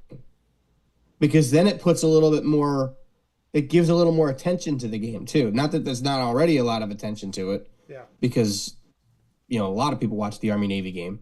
But it would almost build some more anticipation going into it. Because you have not only the, bragging rights on the line, but you have the actual conference championship on the line between Army and Navy. Now, granted, that would have to change the timing of the college football playoff, putting out the playoff field, assuming Army or assuming the winner of that game gets in. But if it doesn't have any playoff implications, that could really make sense, because then they can decide the field and then they play the Army-Navy game as the conference championship. Just a thought. It's probably a stupid thought, but I just thought that might be fun. Yeah, I mean, it stinks that, because people were like, oh, see, Army, Dan, you thought they should be in. Well, they shouldn't be. Look at, they lost to Navy, and it's like the college football playoff pick before that. Yeah, but but nothing. It happened after. It's inconsequential. It's not an argument, because they had only lost to Notre Dame. So, I mean, that's just the reality. Now, if one of these schools beats... They did get their butts kicked by Notre Dame. If one of these schools beats Notre Dame... Yes. Then absolutely should be in. Then there's a massive conversation about this and where we go. It's so funny how Notre Dame beats Army or Navy, and they're like, yeah, you're supposed to. And then Army or Navy beats them, and it's like, wow, that's a quality win. It's such a huge win. But when Notre Dame beats Army or Navy, it's not a quality win. But when you beat Notre, it's just funny to me how it's the program. It's not as historically good of a program. It's funny to me how it's like Notre Dame does it and it's par for the course, and it's like, well, that's what's supposed to happen. If Army or Navy beats them, then all of a sudden, the sky is falling. But it's not but it's just the thought of like not respecting Army or Navy, and then the only way that they get respect is if they beat Notre Dame, but then not respecting them in those games, or looking at the fact that they're like, oh well, of course Navy lost. It's the best team on their schedule. Yeah, but you could it's also the best team on their schedule every year. It is, and it's historically, obviously, it's a good opportunity to have a game like that. It's just, it's very funny how there isn't the respect there. unless they get, I mean, they're undefeated. It's like, yeah, but you didn't do this. But yet Indiana goes undefeated against 11 non-ranked teams, gets blown the hell out by Ohio State, and they get in the college football playoff and had a 90 whatever % chance of getting in, and it was an embarrassment. And then you hear about the Big Ten wanting to have these bids, and it's like, you cannot preseason as a conference, and I'm not saying the Big Ten does this because to me it's hearsay at this point, but you cannot be a conference, just to bring up the argument, you can't be a conference that says preseason, nothing's been played, guarantee us 4 spots CFP, guarantee us 5 spots CFP, guarantee us 3 or we're not playing CFP. Like, you cannot as a conference declare how many spots you're going to have when no games have been played. And with all due respect to the nation, there was no reason to have 4 Big Ten teams in, and Indiana had no business being in that. It was an embarrassment, and it was a waste of time. And I would say that about any team that played that game. In the words of my friend who's in the military, he said Army deserved the right to have that ass whooping. Like, if they were going to get their ass whooped, they earned the right to get their ass whooped, where Indiana didn't earn anything. If anybody else played an 11 non-ranked schedule and then got blown out by a good team, they wouldn't have made it. If that was the American schedule, 11 non-ranked, and then somebody played Notre Dame and got blown their doors in, Army, perfect example. Army, they're going, this isn't a good enough schedule, Army, in the American. This isn't a good enough non-conference schedule. You play Air Force, who cares? And you lost to Notre Dame. Can I bring up a point though? They were in the same scenario of going down this line. And Indiana, it's like, congratulations. They didn't play a single ranked team until Ohio State. And I will say this before you bring up your point, before Indiana played Ohio State, there was a graphic on television that said that they had an over 90% chance of making the college football playoff in a loss. In what world do you tell a team you have a 90% chance of making it into the college football playoff if you lose to Ohio State? They basically told them, win or lose, you're in. And most of the country can't play with that. But if Indiana was in the American, never would have been a conversation. Ever. Go ahead. Just want to state something for the record. Army didn't play anybody that was ranked either. That's what I'm saying. And they got their ass kicked. That's what I'm saying, though. It's like 11 unranked win, 11 unranked win, lose to Notre Dame, lose to Ohio State. But we've had this conversation, though, before. There's a difference between beating the middle of the American and beating the middle of the Big Ten. I would take the middle of the Big Ten over the middle of the American 10 times out of 10. But when you look at the Big Ten, who's good right now? Ohio State, Penn State, Michigan State's not great right now. Nebraska's not good. Rutgers not good. Maryland's not good. Indiana's not that great, right? So when you look at Minnesota, no. Iowa, no. Do you think? But who? So do you think they talk about conferences being top? Think about it. They talk about a conference being top heavy. How is the Big Ten of 18 schools not top? I mean, they have Oregon, who just came in from the West Coast. There's no argument. Right, they're top heavy. Definitely top heavy. Right, no argument for me. But that's what I'm saying is they look at the American and say, okay, you got 1 or 2 teams. Now the American this past year had 4 good teams: Army, Navy, Memphis, and Tulane. Now, and Tulane's quarterback is now at Duke, Darian Mensah. When you look, and he was arguably like the number 1 target or one of the top quarterback targets in the portal. When you look at conferences and they talk about it's not a good conference, it's just top heavy.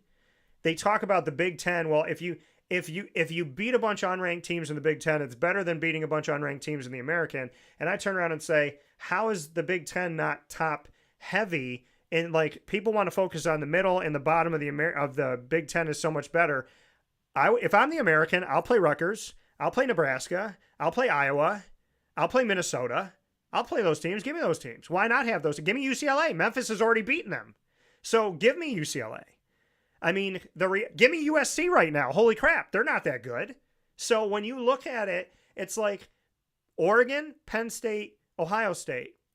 Okay, but outside of them, the other 15, when people say, well, Dan, beating an unranked Big Ten team is a lot better than beating an unranked American team, I wouldn't say that about Tulane. I wouldn't say that about UTSA in most years. I wouldn't say that about about Army and Navy recently. I wouldn't say that about Memphis. Memphis has been good under Justin Fuente, Mike Norvell, and they're finally getting their groove under Ryan Silverfield. How many teams in college football can say that they've had success under 3 different coaches? Has Alabama had success since Nick Saban left in this season with Kalen DeBoer? They didn't have a good year. So you look at Justin Fuente leaves Memphis, and they're sending guys to the NFL, and they're in the upper echelon. Mike Norvell comes in, they continue to send guys to the NFL, and they're in the upper echelon, and they win their first American championship. Ryan Silverfield comes in when Mike Norvell leaves. It takes a little bit more time. Now he's in the upper echelon. And Memphis is being brought up as, are they going to the Big 12? Are they going to the Pac? Are they going here? Are they going there? And they decided to stay in the American. There's something to be said about the fact that a top-heavy conference in the Big Ten gets so much respect for all their other teams, when all their other teams, we're not going to... I don't think Nebraska, Rutgers, Maryland, Iowa, Minnesota, Indiana, I don't think any of those teams goes undefeated in the American. I don't think any of them do. I didn't say it. They don't need to go undefeated. They just need to beat the teams that you're talking about. But I don't. So I'm going to put Memphis in Tulane out there. Give me a random middle of the pack team from the American. Just like middle of the pack. I'd have to. Okay, so if I'm picking from last year, I'm gonna fairly pick from last year, because UTSA had a down year last year, and I don't believe that that's for long. I think they'll be on their way back up with Jeff Traylor and the crew. And Jeff Traylor, Lisa Campos, the leader of their athletic department, was smart to extend him, because I think a lot of people are going to come calling. So if we look at last year for the American, let me go back. 2024. Okay. So middle of the American. Yeah, I would take that. South Florida and UTSA. South Florida is something different under Alex Golesh. They almost beat Alabama on the road. So South Florida and UTSA would be your like below the top 5, and because they have 14, so that's your like middle of the pack. That's your 6 and 7. So if you're saying like around 6, 7, 8. Yeah. So you're telling me those teams are going to beat Iowa, Michigan, Minnesota? No chance. Michigan has definitely no chance against Michigan. Probably no chance against Iowa, and I would play Iowa, Iowa, and I would play Minnesota 100%. I would play Iowa and Minnesota 100%. And the thing is you want to play Iowa. If they play Iowa at Iowa, have fun with that. I would, if I'm UTSA, especially in what they've done to Minnesota in the last few December. Years. That's okay. They've had to play Army. Army's had to go. December. They've had a rivalry with Army that's come up. I mean, if I'm looking at UTSA and I'm looking at today's South Florida, if today's South Florida can hang with Alabama, and today's South Florida does not shy away from playing anybody, the South Florida Bulls and what they've done, they had 4 straight losing seasons. Alex Golesh came in, back-to-back winning seasons, back-to-back Bulls. And he has done a tremendous job in a short amount of time. And he's been everywhere. I think he was at Tennessee right before. But taking a look at, if I have Minnesota, if I have USC, again, I mean, you look at, there's 18 teams in the Big Ten. So if I count down here, that's 1, 2, 3, 4, 5, 6, 7, 8, 9. So 9 is Rutgers. Give me Rutgers all day. 8 is USC. They haven't been that good. Washington. The American had a chance to beat Rutgers 2 years ago. Granted, Temple, not a great team. You're also looking at a school that's changed their coach every 2 to 3 years. Temple. I prefaced it with they're not exactly and they're in a place right now where Temple has Casey Keeler, and you'll see my one-on-one with him. They're from what I've heard from those around the program, this is not a Casey Keeler's looking to be here and have a nice time and leave. This is like Casey Keeler's doing this thing, and he might sit here and actually help us get it. Steve Adazio had success. He went to BC. Matt Rule had success. He went to Baylor. Jeff Collins had success. He went to Georgia Tech. So, and then Stan Drayton was just let go recently, which is sad. And he has a connection to Syracuse in the running back world. Casey Keeler is now potentially looking to stay and build. And so Temple is, a horrendous example for the Rutgers thing, especially. But, I mean, How about Charlotte? or with anything. Charlotte, again, Charlotte had a coach for, well, let's see here. Biff Poggi was the coach. I'm just bringing up teams that I know have played the Big Ten in the last couple years. And my response would be Charlotte has had 3 coaches in 4 years. So, UTSA, that's a good example because you're talking about middle and you're talking about a guy, Jeff Traylor, who's been able to build a culture there. You look at South Florida and you see that Alex Golish came in and he, has been there for a couple of years building up this program. But before him, I mean, they had success under Willie Taggart. The Willie Taggart South Florida Bulls, I would put them up to upset people too. I mean, people want to give credit to Appalachian State and Coastal Carolina, and I give them their flowers. But then they don't want to give anything to UTSA and South Florida and some of these other schools out here. Keep in mind, Rice had some of the best historic moments in college football. And Rice, again, another team with a new coach, and I sat down with Scott Abel and I had a nice time with him. Rice is a very historically successful football program, and this past year, and they let their coach go, they went 4-8. But if you look at the history of Rice and where they stood, Rice used to be one of those teams that was, and they're in Houston, Texas. They were one of those teams back in the day of old college football where it was like, holy crap, this is a good team. Like, Temple did not have a great history. Rice had a great history. UAB came back firing, and I sat down with Trent Dilfer, and he blamed himself for not being consistent. He said, I'm telling my players to do things that I'm not doing. He talked about the fact that, he put some of the onus on him last year that he fumbled the ball. FAU's in a new coach, and I will say this like I always say it, and it is a factual statement that I always welcome people to refute. If the American is so bad and they can't hang with the big boys, then why does everybody go after their players, their coaches, and their institutions?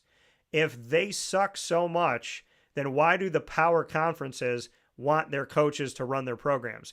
If they suck so much, then why is Duke's starting quarterback the starting quarterback of Tulane last year? If they suck so much, why are Cincinnati, UCF, and Houston in the Big 12? Why? I mean, the reality of it all is people want to play the American down, but then they want their coaches, their student athletes, and their institutions. And if you're constantly trying to steal from the American, you're stating my point so easily that if they were so bad, then why do you want them so bad? If they're not good at what they do, I mean, Tulane didn't play in the college football playoff. Why is Darian Mensah at Duke? Why was he one of the highly touted quarterbacks in the portal? Why are the coaches constantly, moving through this? Do you know how many coaches I've seen go from the American to, they've gone to the SEC. They've gone to the Big Ten. They've gone to the SEC. You gotta get coaches from somewhere. They've gone to guys with head coaches. They've gone to the Big 12, the Big 10, the SEC. Yeah, but again, if it's not a good conference, and everybody would get beat if they were in the Big 10 or the Big 12 or the ACC or the SEC, then why are they asking those coaches from the American to come coach their teams in the SEC, the Big 10, the Big 12, and the ACC?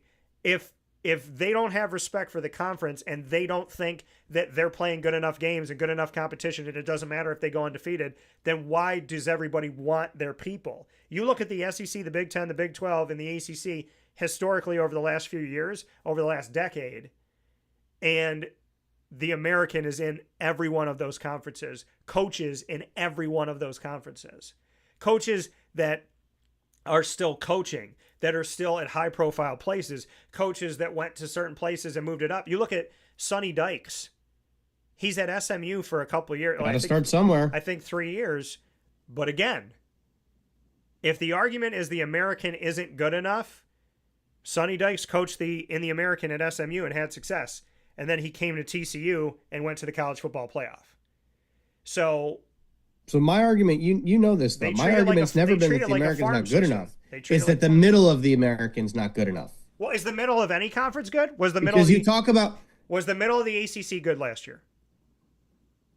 Middle of no conference is good, but I would take the middle of the Big Ten over the middle of the American 10 times out of 10. And I would say if the middle is I would take the middle, like I would take the middle of the ACC, like I would take the middle of the Big 12. Kansas State was the middle of the pack Big 12 team last year, and they beat Tulane, who was at the top of the American. And Kansas State also got beat and stayed in the top 25 after losing 3 games. They got beat by unranked teams.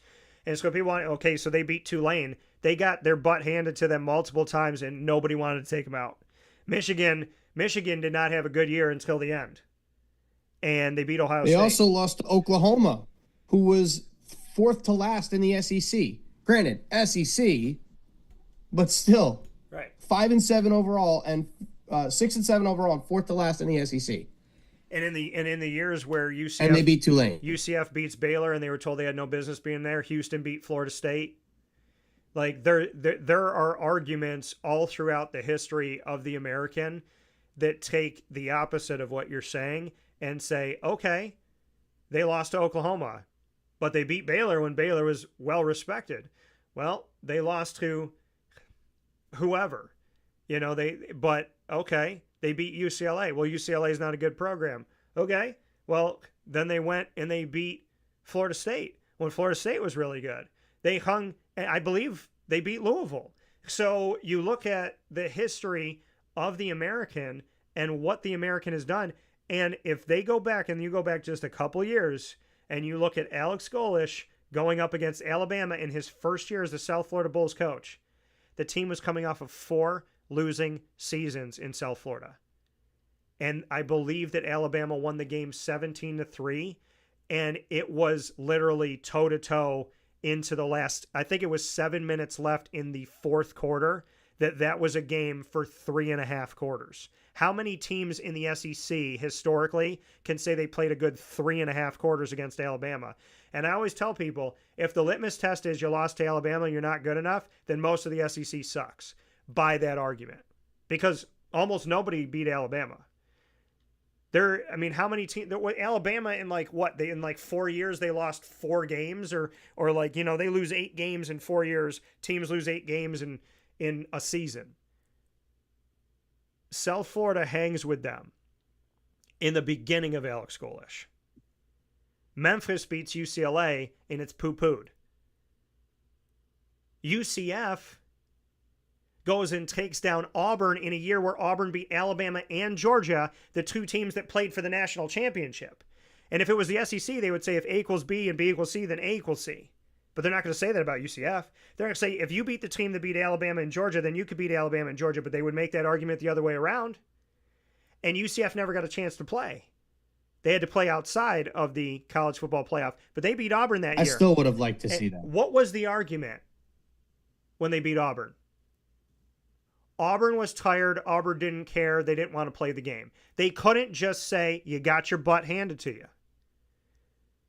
They got to make an excuse. If Auburn beat UCF, they would go, yeah, that's right. Get in your lane.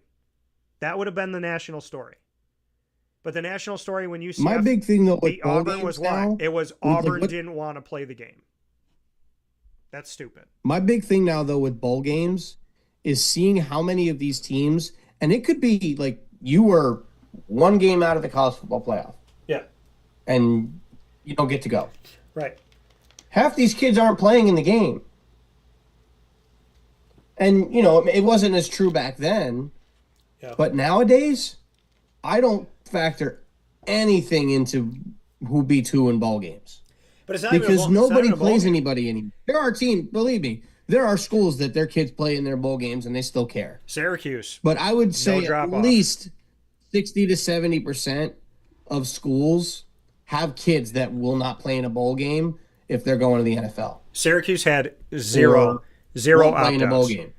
And I will, I said, it's not everybody. No, I commend them. Syracuse it's not everybody. Syracuse had 0 opt-outs in Fran Brown's first year in the Holiday Bowl. We talked about that. It was great. Going over to Syracuse. It was great. They played a team that I believe That's the way it should be. They had 27 transfers and their head coach was gone.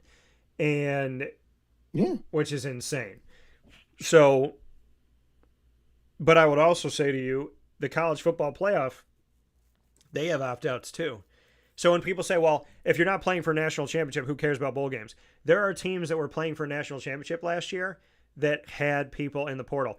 When SMU played Penn State. Backups. That's different. It's backups. No, it doesn't matter. When SMU played Penn State, both of the backup quarterbacks were out. Drew Aller did not have a good game. That was a defensive win. And I think he threw for 112, 120 yards. It was the defense. Might have been less. I talked to him about. I watched that game start to finish. No, it might have been less. He was right. Like, I think it was 112. But I asked him after the game about the defense. And he gave credit where credit was due. And rightly so. On the other side, people were like, they wanted Kevin Jennings' head. I can't believe Kevin Jennings threw 3 interceptions in the first half. Take him out, put in Preston Stone. Preston Stone was in the portal. He's not going to play. So, like, the weirdness of that, you can't even go to your backup quarterback who used to be your starting quarterback because he's there, but he's not going to play because he doesn't want to get hurt for his new team. Mm-hmm. And he's out there trying to find his new home. So, like, that was such a weird reality of how much this is individualistic. And I'm not knocking Preston Stone. I'm not knocking the two quarterbacks. But we've talked about that ad nauseum too. But it's one of those things with where what they it's do like, with the portal now. Like, you want Preston Stone to come in, but you can't. There needs to be one, and I talked to Tim Pernetti, the American commissioner, about this, so you'll see this, guys. But ladies and gents, I spoke with him about how there's 2 openings to the portal. Now, I argue that the portal's never closed because there's tampering all the time.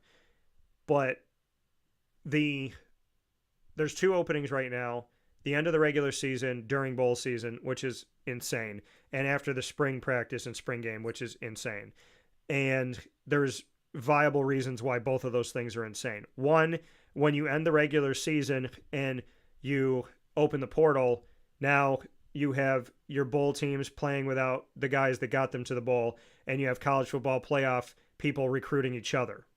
I had a college football playoff team head coach tell me that his players were being recruited while they were preparing that week to play in the college football playoff.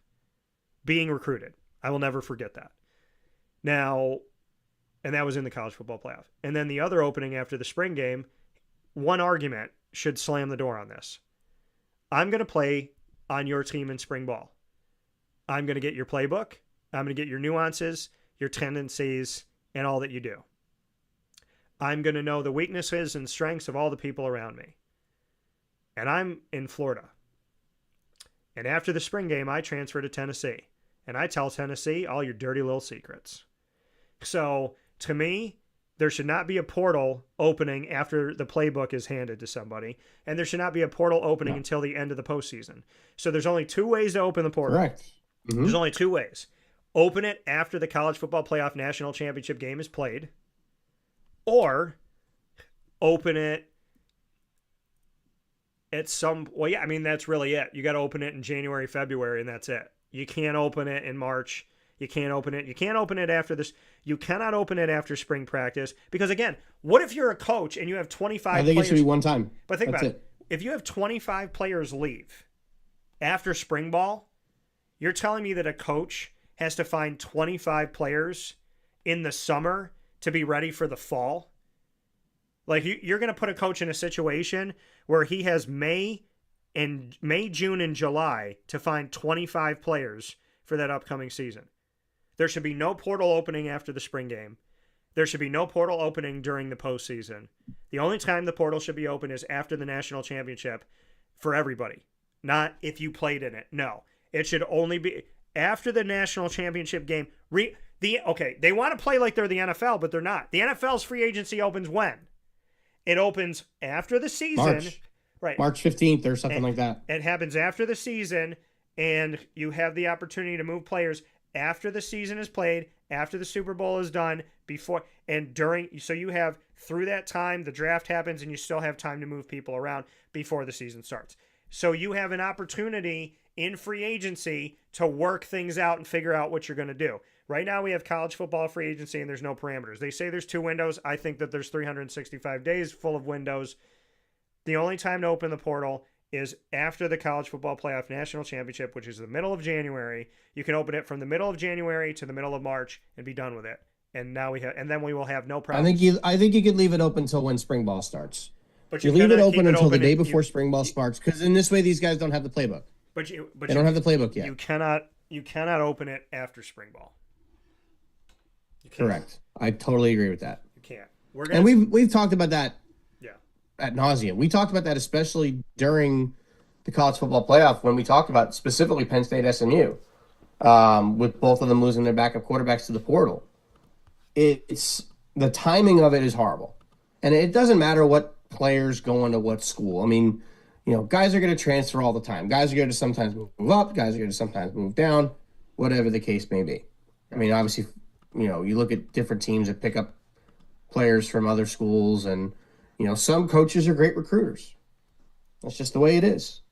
But I think you're 100% right. We need to have one time that the portal is open, and it needs to be from the day after the championship game until the day before spring ball starts. Or maybe you could shorten it up a little bit. You could do that too. But in that general range is when it needs to be. And if you want to transfer after that, either you're SOL or you can transfer, but you're not going to play. Yeah. You can go back to the old transfer rules where you transfer, you sit out for a year. So if you want to transfer after spring ball, be my guest, you're not playing this year. Because I just, the thought of being a coach, giving you my playbook, it'll deter people. Giving you all my tendencies, and then you transfer, and I have to recruit that year. Like if I'm a coach in 2025, I'm recruiting 2027 and 2028, not just 2026 right now. Like I'm recruiting 2-3 years ahead of time. So if I have to go backward and I have to recruit that year, if you're a head coach, I mean, Bill Belichick, he became the head coach a few months ago for North Carolina. He's already talking about 26, which means he'll start working on 27. So if you got to go back and recruit 25, like how the heck can you think about an NFL team going into training camp and right before the season starts, anybody can go into free agency after training camp. Yeah. That would be insane. The NBA can, after Summer League, like anybody can move in the NBA. Like, because you got to keep in mind, like Summer League and all this stuff, we go right into October. So you say like, okay, during preseason basketball, you can lose anybody. So you're going to play 9 preseason games during that time period. You can lose it, which means a coach would have to find a starting point guard 3 days before the first game. Like, come on. Like, collegiate athletics is pretending to be amateur, which it's not anymore. And it's pretending to be pro, which it's not parametered enough to be pro. So they're in this weird purgatory where they want all these things, but they don't have any rules for those things. And it just looks jumbled and chaotic and ridiculous. And think about if Trevor Lawrence signed a letter with the Jaguars. And then the next year he signed a letter with the Chargers. And then the next year he signed a letter with the Broncos. And then the next year he signed a letter with the Bills. Like, that's college football right now. If I'm a quarterback, if I'm Darian Mensah, and I'm just going to say for argument's sake, I'm Darian Mensah, so I'm just going to make up money here. I'm at Tulane, I get paid $200,000 for a year. I go to Duke, I get paid $1 million. Then I go to Tennessee, I get paid $2 million. Then I go to Pittsburgh and I get paid $1.5 million, let's say, right? I go to Pittsburgh, but it's better playing time. I'm willing to lose a little bit of money. So I get $200,000. I get $200,000. I get $1 million. So that's $1.2 million. Then I get $2 million. So that's 3.2. And then I get 1.5. So I have made $4.7 million, played for 4 different teams. And then I'm going to go sign an NFL rookie contract.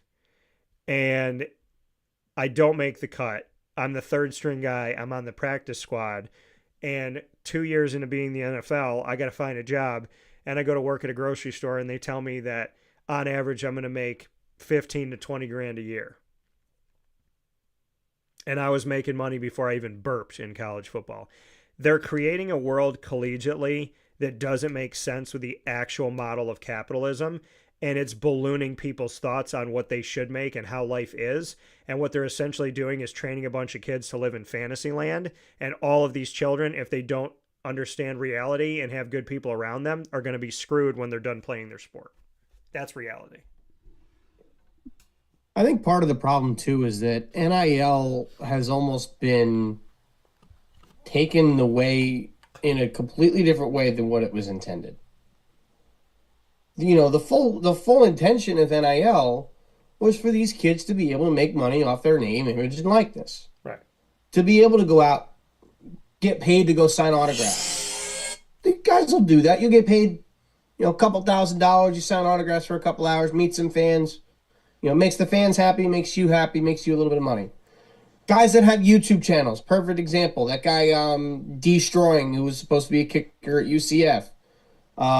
Garrett Clark from Good was a Division I golfer, and had to either give up playing college golf or give up his YouTube channel. He decided to give up college golf, and for both of those guys, it worked out in their favor. Yeah. But that was kind of the whole point, where these guys can take endorsements from, their name, image, and likeness. Where, Carson Beck can go to Georgia and, Chick-fil-A, who runs the Peach Bowl in Atlanta, pays him X amount of dollars to be in a couple of commercials. Like, that's fine. Like, no one's arguing against that. These kids should be able to make money off of themselves. The issue lies where these guys are transferring schools specifically for the money. Yeah. Specifically because they'll say you're going to get $4 million in NIL money. They were supposed to be now mutually because exclusive. you can actually pay these kids. Yeah. Yes. But now because you can actually pay these kids from the school money. Well, the House settlement is pay for play. That's not okay. They promised us NIL would not be pay for play. It was such a poo-pooed thing and taboo to say with the NCAA, but it is literally pay for play. It is, if you opt in, you can spend up to $20.5 million on your student athletes every single year. The school has to generate the money, and so your conference, if it has performance, absolutely ridiculous, right? And if you have and here is my question: what is the likelihood that Wake Forest can generate $20.5 million versus Miami? Miami might be able to generate $20.5 million from 3 people, where Wake Forest, you look at the enrollment, Wake Forest is an educational school. There's not a lot of undergrad. It's a great educational school. And there's not a lot of undergrad. Miami is wide open. So you got you want to take from a school and say, okay, you got 7,000 students, and then this school's got 40,000 students.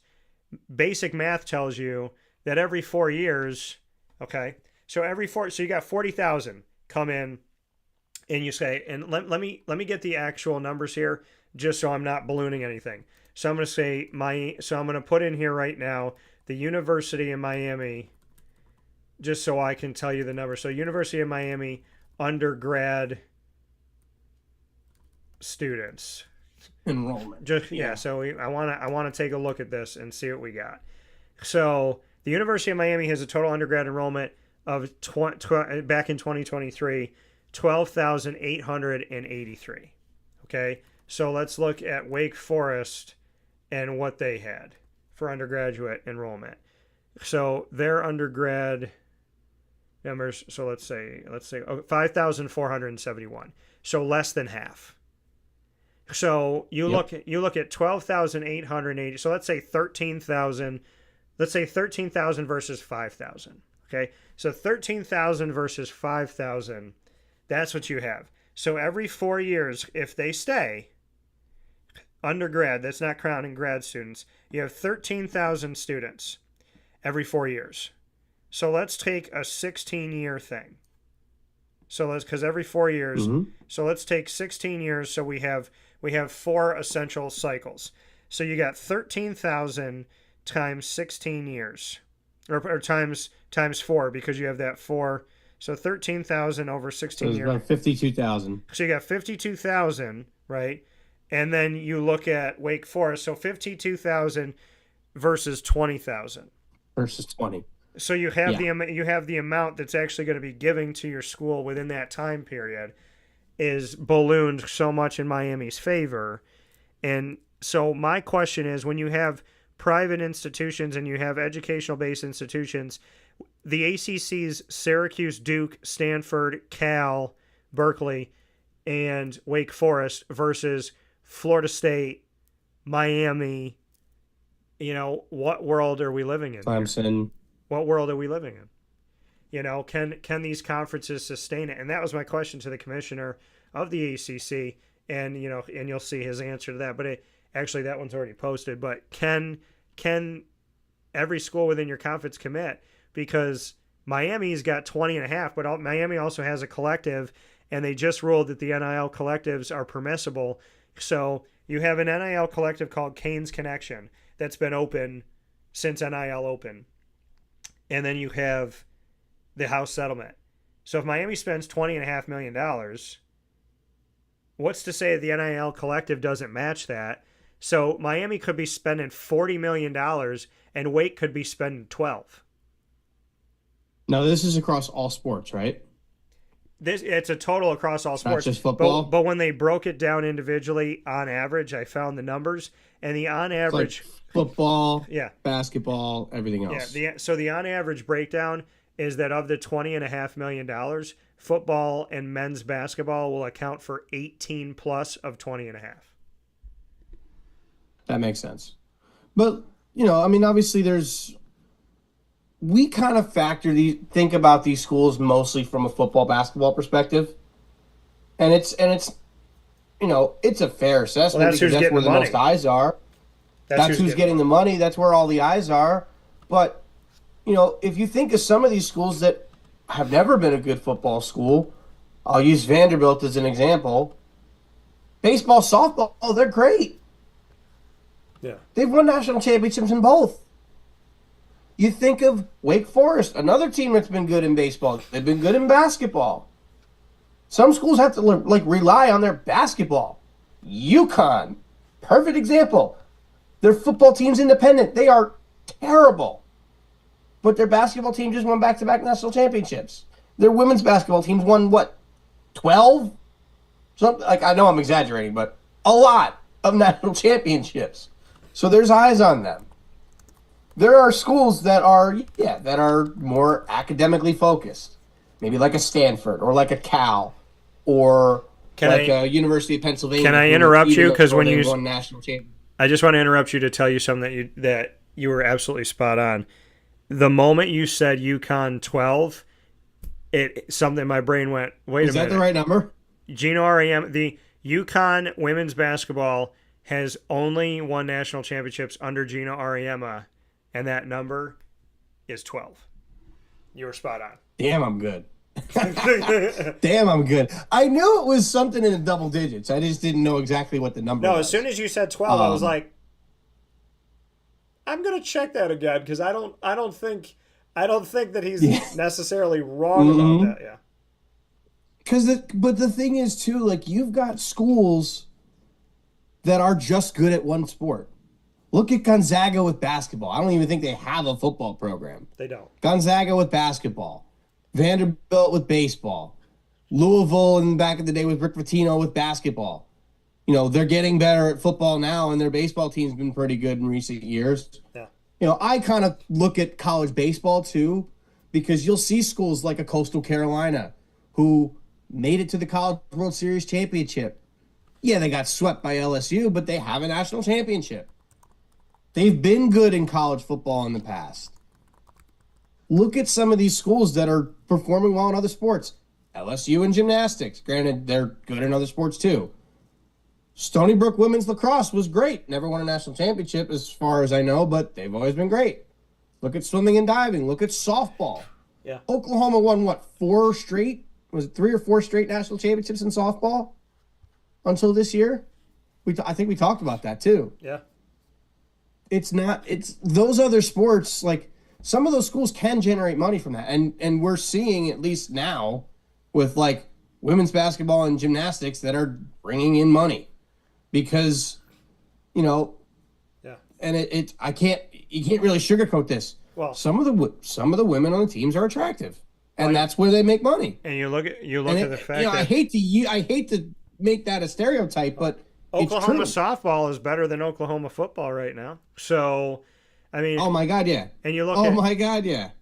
and just to make a note here, because it's really interesting, the Big East that you mentioned, the Big East only has one team. And their commissioner, Val Ackerman, when I was at the Big East Media Day, she said, listen, we don't shy away from this. We're a basketball conference. That's who we are. Like, they're proud of Villanova it. basketball, too. They're proud of it. And so here's the crazy thing. UConn is the only school in the Big East with a Division 1A FBS football program.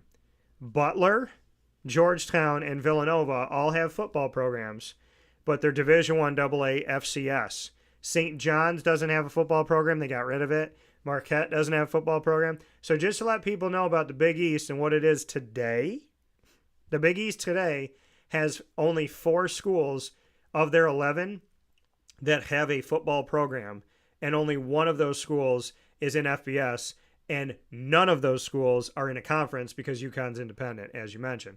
So it's just a weird world because the Big East used to have Syracuse, Pitt, Louisville, Miami. I miss those days. I really miss those days. They had Virginia Tech also and BC. So don't forget, folks, what it is today. Georgetown does have a football team. So I think Syracuse should play Georgetown every single year just because the rivalry. and they definitely, because fans would be going nuts out of their minds. They do play Villanova. They do play Villanova in football. They have played them before. But to get to your thing really quick here, Murph, because I know that we've gone and given more than we always promised, more than 2 hours here. I do want to get into the Pocono show before we head into our next commercial and final commercial break, because I want to make sure I get to talk with you about this before you got to get packing for the National. So let's go into the Pocono show and this experience, this iteration. You've done a couple Pocono shows. This one was at a baseball stadium, and so I'd love to get your thoughts on the experience. Yeah, it was great. And, we talked about it a little bit leading up on the show at different times, and I brought it up last week. But, yeah, we've been planning this one for a while. We planned this one, we changed the name just because of the significance of the stadium. So, we called it the Diamond Sports Cards and Collectibles Show for this particular show. I think in the future at other venues, we're going to stick with Pocono Show, but for now, that particular one, we changed the name a little bit. But it was awesome. We had, between 500 and 700 people that came to the show, and collectors had a great time. Vendors did really well, had a great time. We were able to go down on the field and walk around the warning track and hang out in the dugout, and we had a great weather day. It was we couldn't have asked for any better. It was hot, but it wasn't crazy hot. It was like 85 and cloudy most of the day. Sun peaked out a few different times, but under the concourse, it was no more than maybe 70, 75.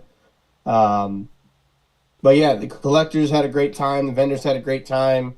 It exceeded our expectations. We didn't, have as many tables sold as we would have liked, but I think the show went well enough that, when we do this again, because there is going to be a when, that it's going to be more successful. And I think the timing of it, we're probably going to plan to do it in the fall next year, maybe September or something like that.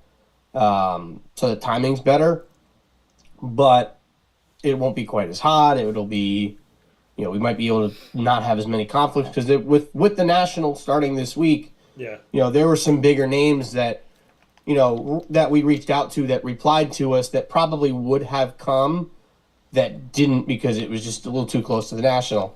So, what we're going to do next year probably is keep an eye on the big shows like Burbank and Dallas and stuff like that and make sure that we're not going to overlap with any of those.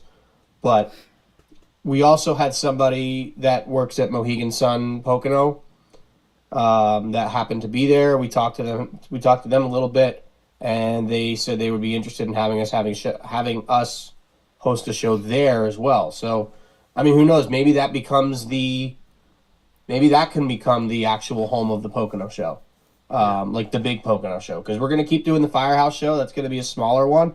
But our goal now that we've been able to do it is to try to be able to put on a bigger show and have the type of reception that we had. And the stadium was awesome. I want to give Kirsten from the Rail Riders a massive shout out. She was amazing in helping us organize this, and she was there all day and helped us out with everything. And it was awesome. We had Champ, the mascot, there, which was awesome.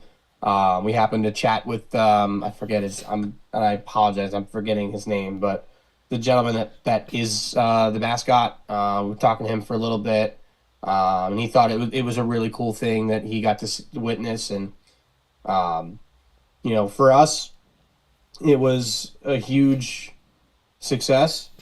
And we're looking forward to doing it again. Maybe the Mohegan thing happens, maybe it doesn't. We don't know.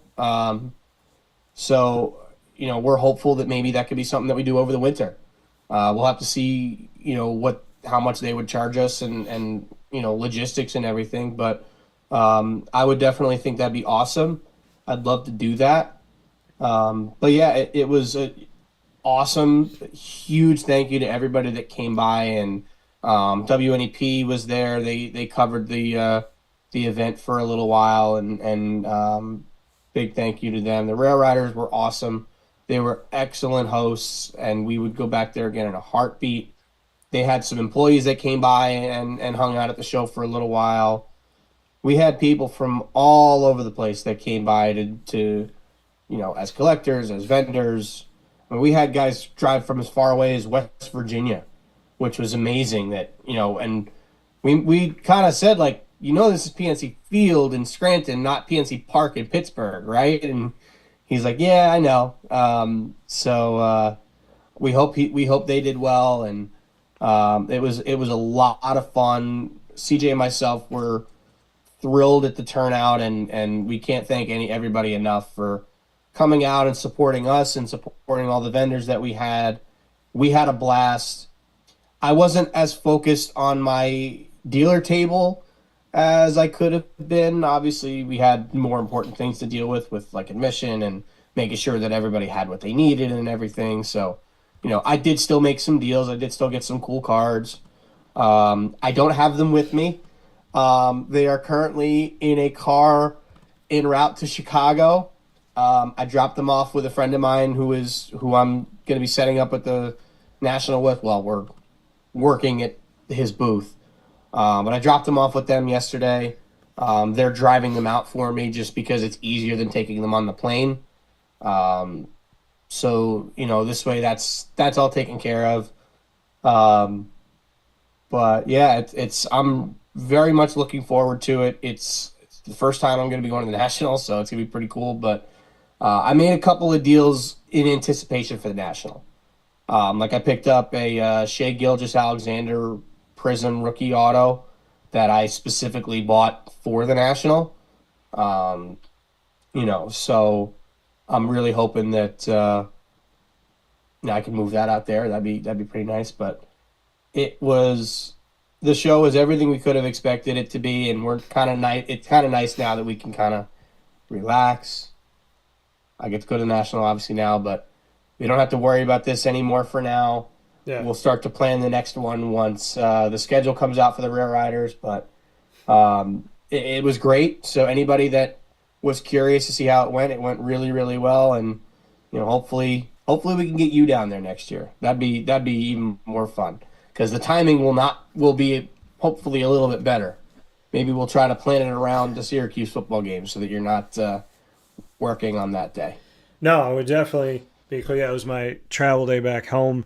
But no, I mean, it would definitely be good. I mean, I'm excited for you because, it's something that, you've had so much success and you've been able to put this thing together. It was something that we've talked about over the past, couple of years. And to see you do the first show and you were happy with it, do this and have so many people involved. I mean, honestly, it's like, I'm really proud to see it. Like, I'm happy for you, and in knowing you that, you got this, you got to be at the field, you got to be there with the Rail Riders, you got to be there with the mascot, You got to do something really interesting and innovative and different.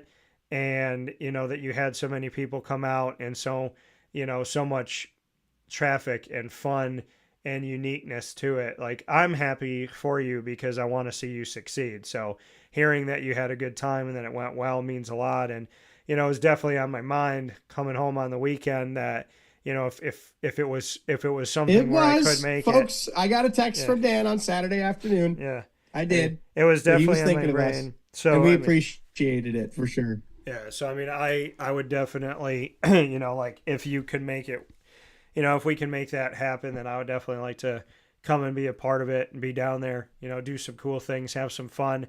I have a creative, innovative mind, I would like to think, and putting it to use is my gift back to God for giving it to me, whatever I have. So, I definitely, it was not out of my thoughts that if it could have been done, to be there and to be a part of it and support a friend. So I'm really happy it went well. I'm looking forward to what's to come. And I just thought it was really cool that, you were able to, with CJ, you were able to put this together. And I just think it's cool that you put it together and got to see it come to life. Like, doing an event is really, really hard, and it takes so much work, and there's so many moving parts, and there's so many things that you have to make sure that you don't forget to think of. So I commend you for having the mental and the emotional and the physical work and the planning and just everything you put into it. Really, honestly, I'm proud of you, buddy. And I would have loved to have been there, but I'm just so happy that you did it and that it got done. And I'm excited to talk with you about it even more, about the inner workings of it, and to learn from you, because I think I can learn from you as a person that's, had success planning a couple events here on your side of it. So I just want to say I'm proud of you. I'm happy for you, and I'm grateful to God that it worked out. And I just really think it's cool. And like I said, I like to surround myself with people that can teach me things, and I definitely would like to learn from you, because it sounds like you did a really good thing and a really cool thing, and it was well received, and I'm just really happy that it happened. Yeah, and we had a blast doing it, and CJ deserves most of the credit, because I think, it was his idea. He kind of brought me into it and keeping it under the Pocono Show umbrella, and he deserves a lot of the credit, because he did a lot of the not so fun prep work. I was kind of more, adding the money for the ads when we needed to, and, having the vision of where to put the tables and everything, and doing all the, doing that part of it. We did go and scout the location a few weeks earlier to see where we needed to be, and it was great. So I think he deserves most of the credit. It was his idea. We kind of had some more things that we, did and to make it better, but I think he deserves probably 2/3 of the credit or more for his role in making this happen. Yeah, so I do, and I'd love to talk with him too about this and kind of putting this together. I would love to talk with him. So shout out to CJ and to all the work that you have done with the Pocono Show and with all these pieces. Sounded like a great event, looked like it was fun, and happy for, you and CJ to do something like this. And, I look forward to getting to see it up close in a good way, hopefully soon. So with that being said, Murph has to pack, and he needs to be ready for the National. Yep. I've got a laundry list of things I need to do today. So go do your thing, Murph. And I fly out at 6:30 tonight. Yeah, so I got a bunch of things to do before I even go to Wilkes-Barre for the flight. Yeah, you got less than 5 hours to pack. So go pack, go do your thing. Thanks for being with us as always. Have a safe trip to the National. Let me know when you get in, and I'll talk with you soon, buddy. Will do, my friend. I'm sure you guys will see some stuff from me throughout the week if you see my stuff on social media, but it's going to be a lot of fun. Yeah, I'm looking forward to keeping up with you and getting to see it through your eyes. So the National's going on. Murph will be there. Looking forward to hearing everything that he has to report back home about it. And we'll talk with you soon inside the Great Lakes Honda City Studios. Thanks, Murph. Yes, sir. And I will be still in Chicago by the time when we do the show on Monday. So we'll talk all about it. Absolutely. Sounds good. Please be safe. Will do, my friend. That coming from Murph here on Wake Up Call with Dan Tortora inside the Great Lakes Honda City Studios. We're going to take a step aside here, our final step aside on Wake Up Call with Dan Tortora for this morning to start off the final week. I can't believe it, I'm saying it, but the final week of July. And so we will be taking our step aside here. We'll wrap up the show inside the Great Lakes Honda City Studios right after this. In these unique times, there are those in our community that give us a sense of normalcy and positivity. Pizza Man on 50 Oswego Street in Baldwinsville has been here for you for over 35 years and is here now. Call 315-638-1234 or order online at pizzamanbville.com to bring those familiar tastes into your home. And remember to come see our monthly on-site broadcasts centered around the community and our Baldwinsville Bees. Pizza Man in Baldwinsville. Any way you slice it, they are always here for you.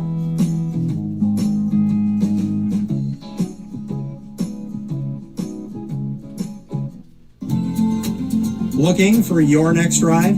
Look no further than Great Lakes Honda City, located on 7140 Henry Clay Boulevard in Liverpool, New York. Serving our community for decades, their new and pre-owned vast array of vehicles are available to you Monday through Saturday on site. To search from home, shop at GreatLakesHondaCity.com. Call 315-365-5576 to set up an appointment. That's 315-365-5576 for Great Lakes Honda City, 7140 Henry Clay Boulevard in Liverpool, New York. Great cars, great people, Great Lakes. All right, you need to come out here and get yourself the Brooklyn Pickle. I was talking about this with one of my buddies. I was like, yo, there's no better sandwich in the state of New York than the Brooklyn Pickle. And now that I found out that they're going down to North Carolina, we are taking over your taste buds everywhere you are, wherever you're going to be. You need to get yourself out to the Brooklyn Pickle. Pinehurst, you just realized that you found yourself the best sandwich shop that you're ever going to have. This is a glorious moment. It's a blessing to your community. You're welcome. Brooklyn in the house, baby. Go over to the Brooklyn Pickle. You already know what it is. You heard the man. Head to Brooklyn Pickle Pinehurst on 1788 Old Morgantown Road in Southern Pines, North Carolina.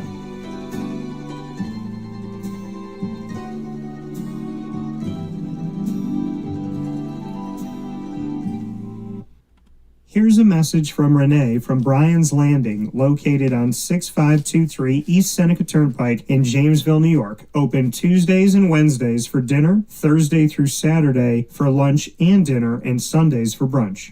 It's a lot like the way that my mom and dad ran their restaurant. We have put in place a lot of people that are family to us, very similar to how my dad hired people that were family to him. And then the tradition I'm carrying on is a lot of the items that are on our menu are my dad's. And he taught our chefs how to recreate his dishes. So I think that Tommy McNerney, who our executive chef is, to him it is an art. And I think that when he does create a dish, it's not just about making the food taste delicious, which is definitely our priority, but it's an art to him, and it's almost like his canvas on a plate where he just wants the colors to look great, and people love it because he takes pride in that. And Brian and I appreciate that. We want it to obviously look good and taste good. I will tell you, when we opened up, it was 6 weeks before COVID. And what was amazing was the community, our friends and family stepped up, and everybody did takeout. Everybody supported us. Our hearts were just so filled. So to Brian and I, obviously our friends come all the time, and we just have repeat customers in Jamesville, and I think people going to our previous restaurant in Green Lakes are making the trip to come to Bryan's Landing to support us. And I mean, I think we have great food and a great atmosphere. So it's very, very important to us. Head to Bryan's Landing, located on 6523 East Seneca Turnpike in Jamesville, New York, where memories have become recipes that are now meals to share with you. Tuesdays and Wednesdays for dinner, Thursday through Saturday for lunch and dinner, and on Sundays for brunch. And be sure to come out for live music Friday, Saturday, and Sunday.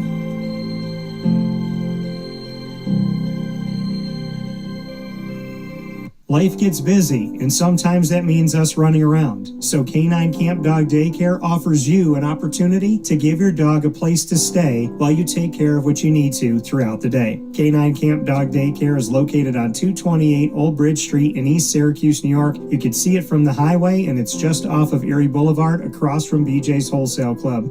Call 315-437-7110. That's 315-437-7110 to schedule an appointment to bring your dog in and tour the facility. Appointments are Monday through Thursday after 6:30, where you and your dog can see everything that Canine Camp Dog Daycare has to offer, including a self-serve dog wash and a retail store filled with all of your dog's wants and needs, including food, treats, harnesses, leashes, and more, making Canine Camp Dog Daycare your one-stop shop for your furry loving friend. Right, Lily?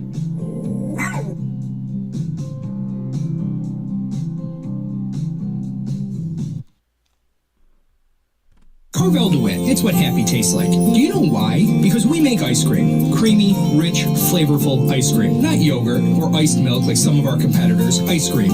Fresh, by hand, daily. For the calorie conscious, we have something new for you. Our new Carvelite. Same great flavor, creaminess, and texture of our regular ice cream with only 35 calories an ounce. So whether you want an ice cream cake, flying saucer, dasher, carvalanche, hard or soft ice cream, we will satisfy your craving with our fresh, handmade regular or new Carvelite ice cream. Carvel DeWitt. It's what happy tastes like.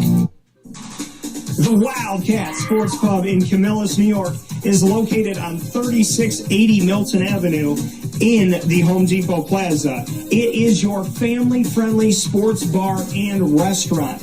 Folks, some sports bars aren't family-friendly. Some family-friendly restaurants are not sports bars. The Wildcat Sports Pub in Camillus, New York is proud to be both. It is that marriage that you've been looking for years. The Wildcat Sports Pub is your home base for your sports bar and restaurant needs, games for the kids, indoor and outdoor activities, and enough things on the menu to come back every single week and get to try something new. They're open Sundays from noon to 8 p.m., Monday through Wednesday, 11 a.m. to 11 p.m., and Thursday through Saturday from 11 a.m. to midnight. For reservations and party information, call 315-487-2222 for the Wildcat family-friendly sports pub and restaurant.